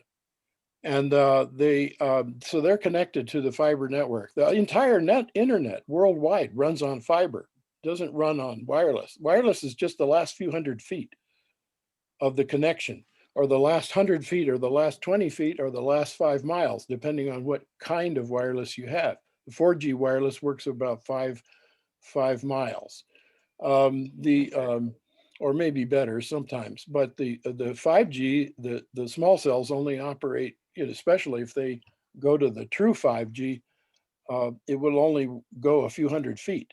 So that's why they have to have so many of them. But even the 4G performs better. So But in getting to the issue of burying it, yes, you're going to be burying all the utilities. Why electric power has to, it's ideal to bury all the telecommunications and electric service for reliability. But and a lot of cities are putting in conduits that will allow you to pull fiber and power together through the same conduits. And the build the backbone around the city is pretty cheap compared to getting it to everybody's house. It's the last few hundred feet to the house that costs the most money. And the general estimate is probably in most cities that I'm familiar with around maybe $1,800 per house. Okay. Well, thank you for the extra explanation. I wasn't aware that they are tethered.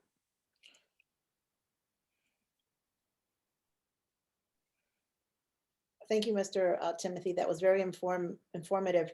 Are there any other questions from my council colleagues? Any other questions? Thank you. Yes, I believe last on our list is Councilwoman Cynthia Jennings. Thank you, Madam Council President.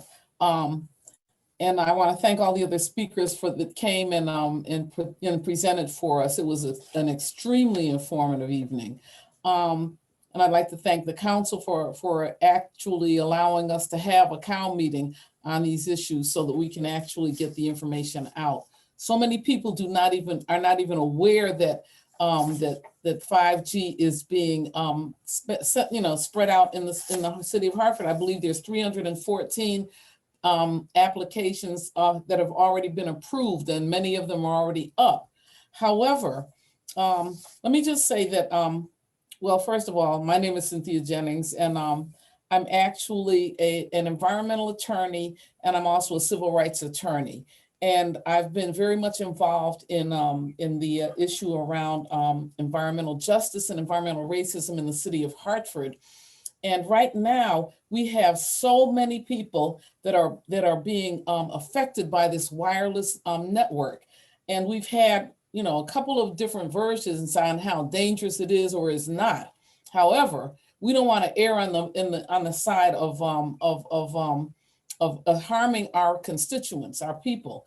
And we are actually in a situation right now where Gladys Moreno she's a Latino that lives in the South End. However, the wireless communication, all these towers have been sited in the North End, Blue Hills, and the South End, the Latino communities. This is where these things are placed. If there was really no danger and they were so wonderful, they'd be placed in Greenwich. They would not be in Hartford.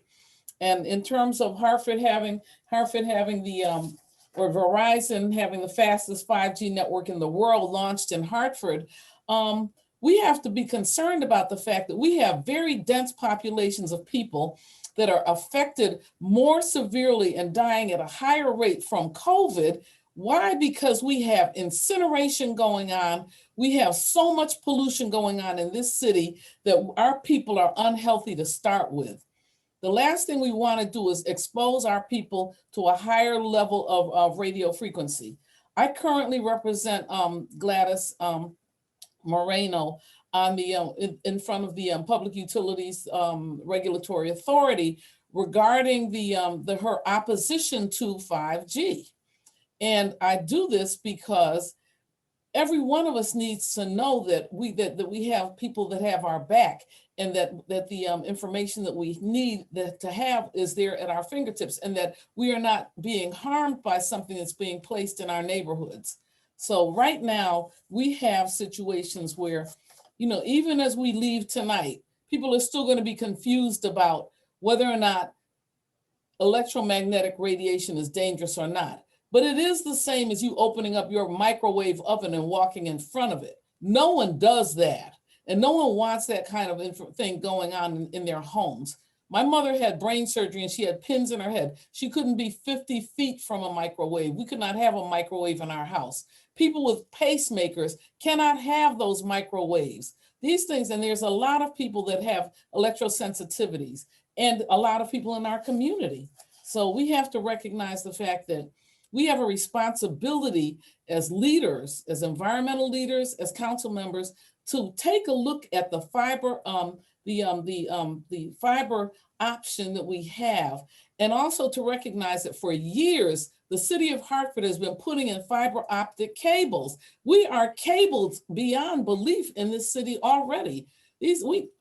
Police officers will tell you they've stood over and watched more cable being put into this city. We spent millions and millions of dollars on cable. It is too easy for us to make that extra step and actually pay to have this cable brought to our homes where it's safer, where there's, if the system goes down, if the network goes down and the internet is gone, we're lost if we don't have it underground. So we might as well think here very hard about moving forward with the fiber optic solution. Additionally, the council has already done a resolution in support of 5G. You're not going against your own resolution if you say we choose to opt for a cable for a fiber optic solution, and have the company that comes out, have Verizon pay for that extra money that we have to pay to have it gone brought from the streets to the home. So there's a lot of things that we have to do in order to protect our people and our residents. Their lives are valuable. We cannot just ignore the fact that some of these people that are opposing have pre-existing conditions, and you're talking about shortening their life possibly by placing all these little towers. They call them small cells, but the small cells are microwaves. So we have to recognize that we're talking about radiation, and radiation is something that every doctor's office, every hospital protects themselves from. So I'm actually urging the council to choose a fiber optic solution and move forward and price it out and see what we can do.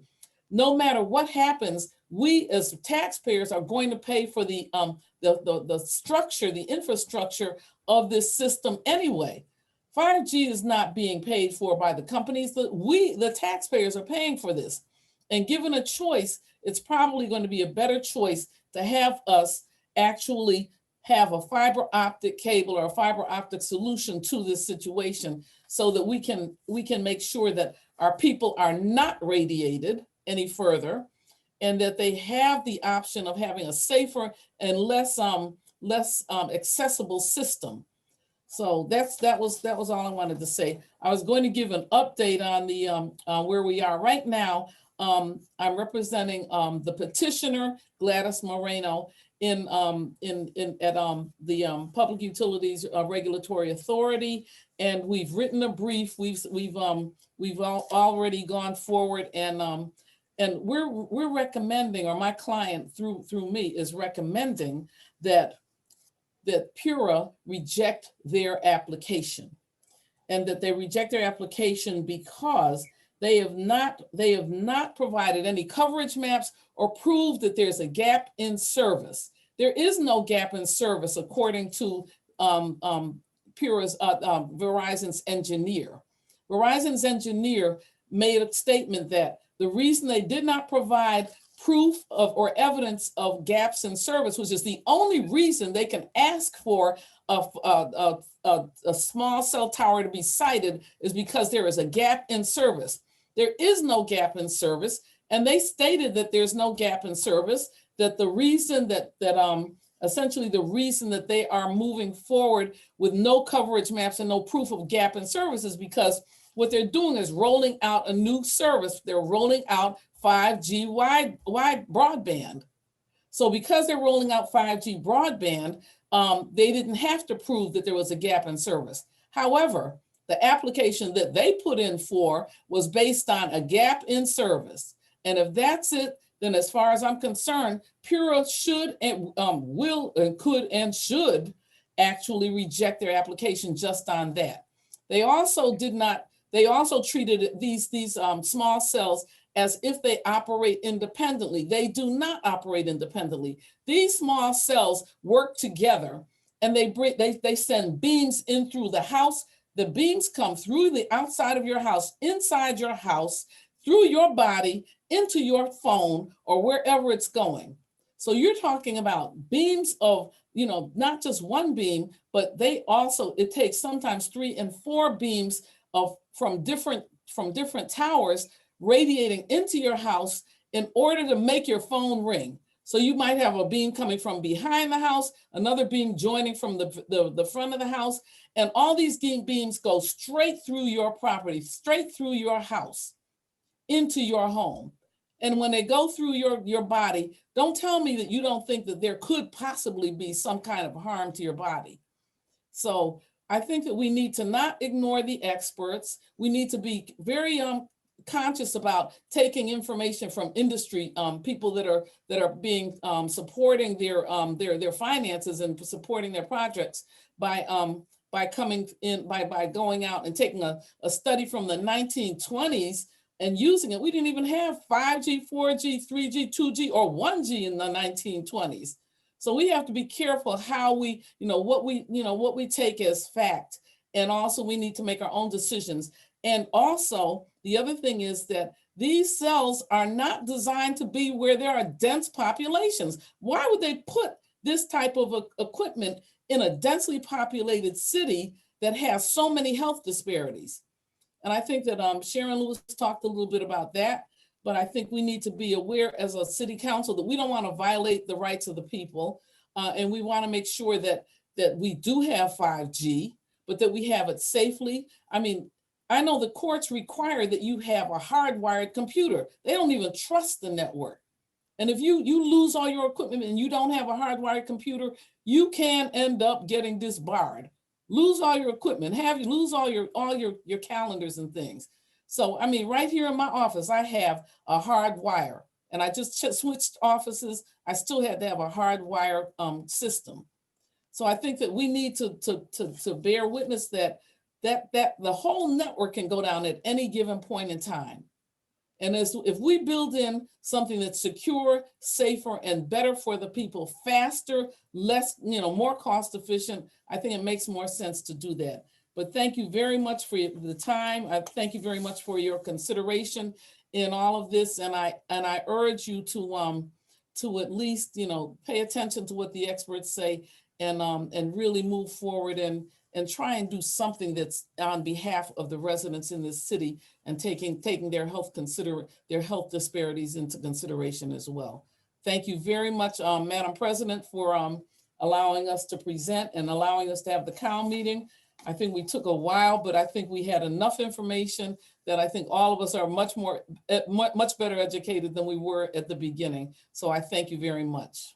Absolutely. I have enjoyed everyone who's presented, and there's a lot to process, and I'm looking forward for everyone to send David their PowerPoint presentations, and to the members, to the residents that called in. Please feel free to email us, and I know that this is probably one of many conversations that we will have coming up sooner rather than later. Councilwoman Jennings, thank you for working with my office in order to be able to put this all together. Thank you. And thanks to David, David Grant. Yes, David, thank you. As always, you always do an amazing job. Representative Vargas, you've been with us all night. Thank you. I see that your hand is up, so the floor is yours. Thank you very much, Madam President. I've been listening to everyone here tonight. I came to this by the Southwest Behind the Rocks NRZ, where Gladys Moreno Fuentes went to get some support from the NRZ. And to my surprise, the NRZ knew nothing about these small cell 5G antennas. And neither did the Maple Avenue Revitalization Group. I talked to Hyacinth Tierney, she was totally unaware of this. And as you know, under state statutes, the NRZ is supposed to be involved and consulted on anything that affects the neighborhood. This is a state law. So I was a little taken aback by the whole thing. So I made it a point to be here tonight to listen to both sides. I listened to Zachary Alexander from PURA, which is a state agency that works for the executive branch of government. I, as a state representative for the city of Hartford, work for the legislative branch of government.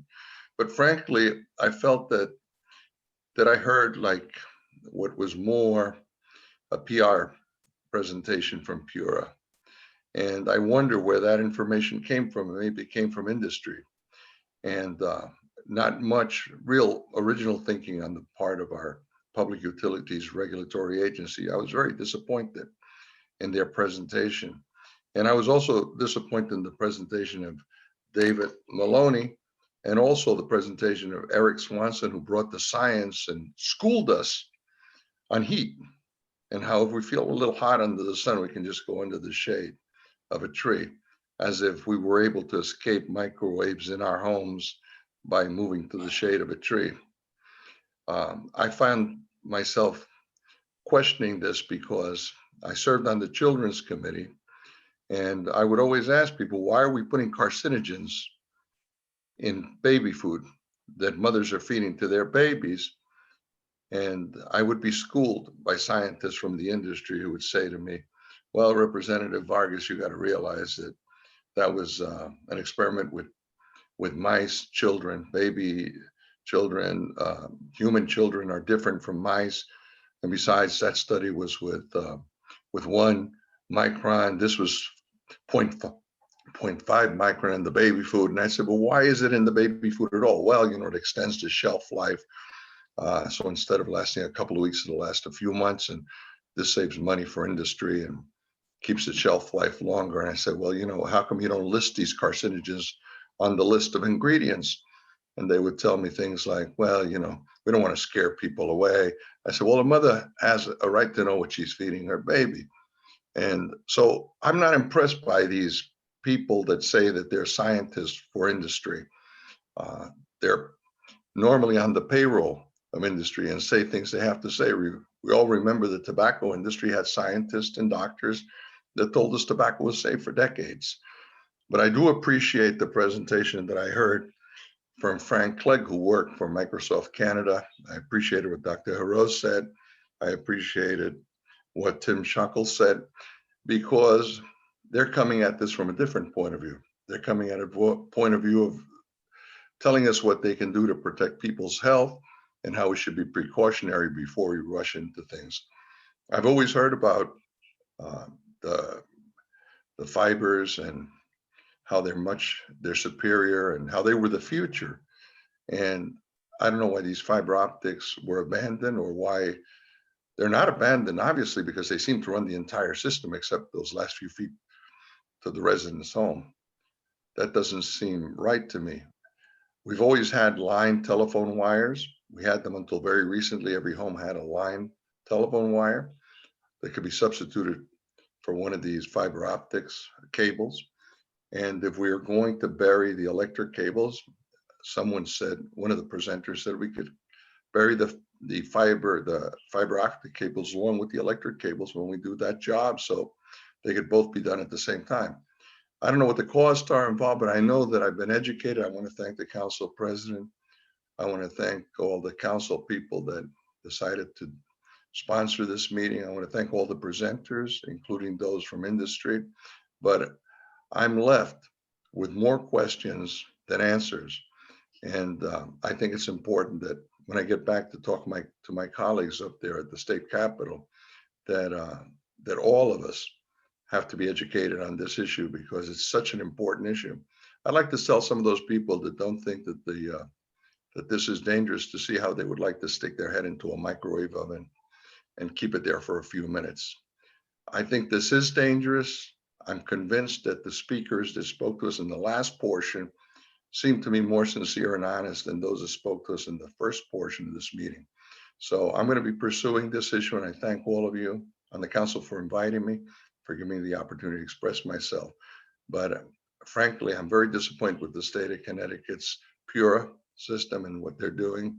I feel that they've just gone along with the lobbyists for the industry, which is probably what's happening in Washington and Congress. But now we have a new president And hopefully our Congressman, John Larson, and our 2 US Senators, Chris Murphy and Dick Blumenthal, will be able to take this battle for us. And let's take the fight for the fiber optics. I think that it makes sense.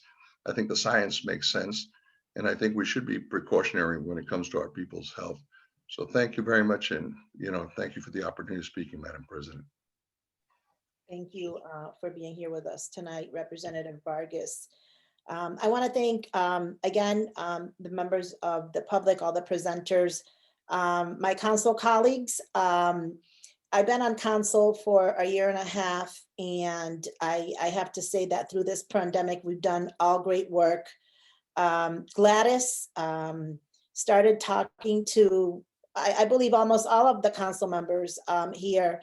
She reached out to the NRZs, and this is what happens when a community gets together and voices a concern. We listen, we conduct these committee of the whole meetings. We here on council, I'm going to speak for the entire council, are committed to listening to our public. We don't know it all. And if you choose to pick up the phone or send us an email, something of what happened tonight could happen again with any other concerns. And so I want to thank you all for your dedication. It's 8 minutes to 11 o'clock, but I have to say that I have enjoyed this. So thank you very much. And with that said, this committee of the whole meeting is adjourned. Thank you, everyone.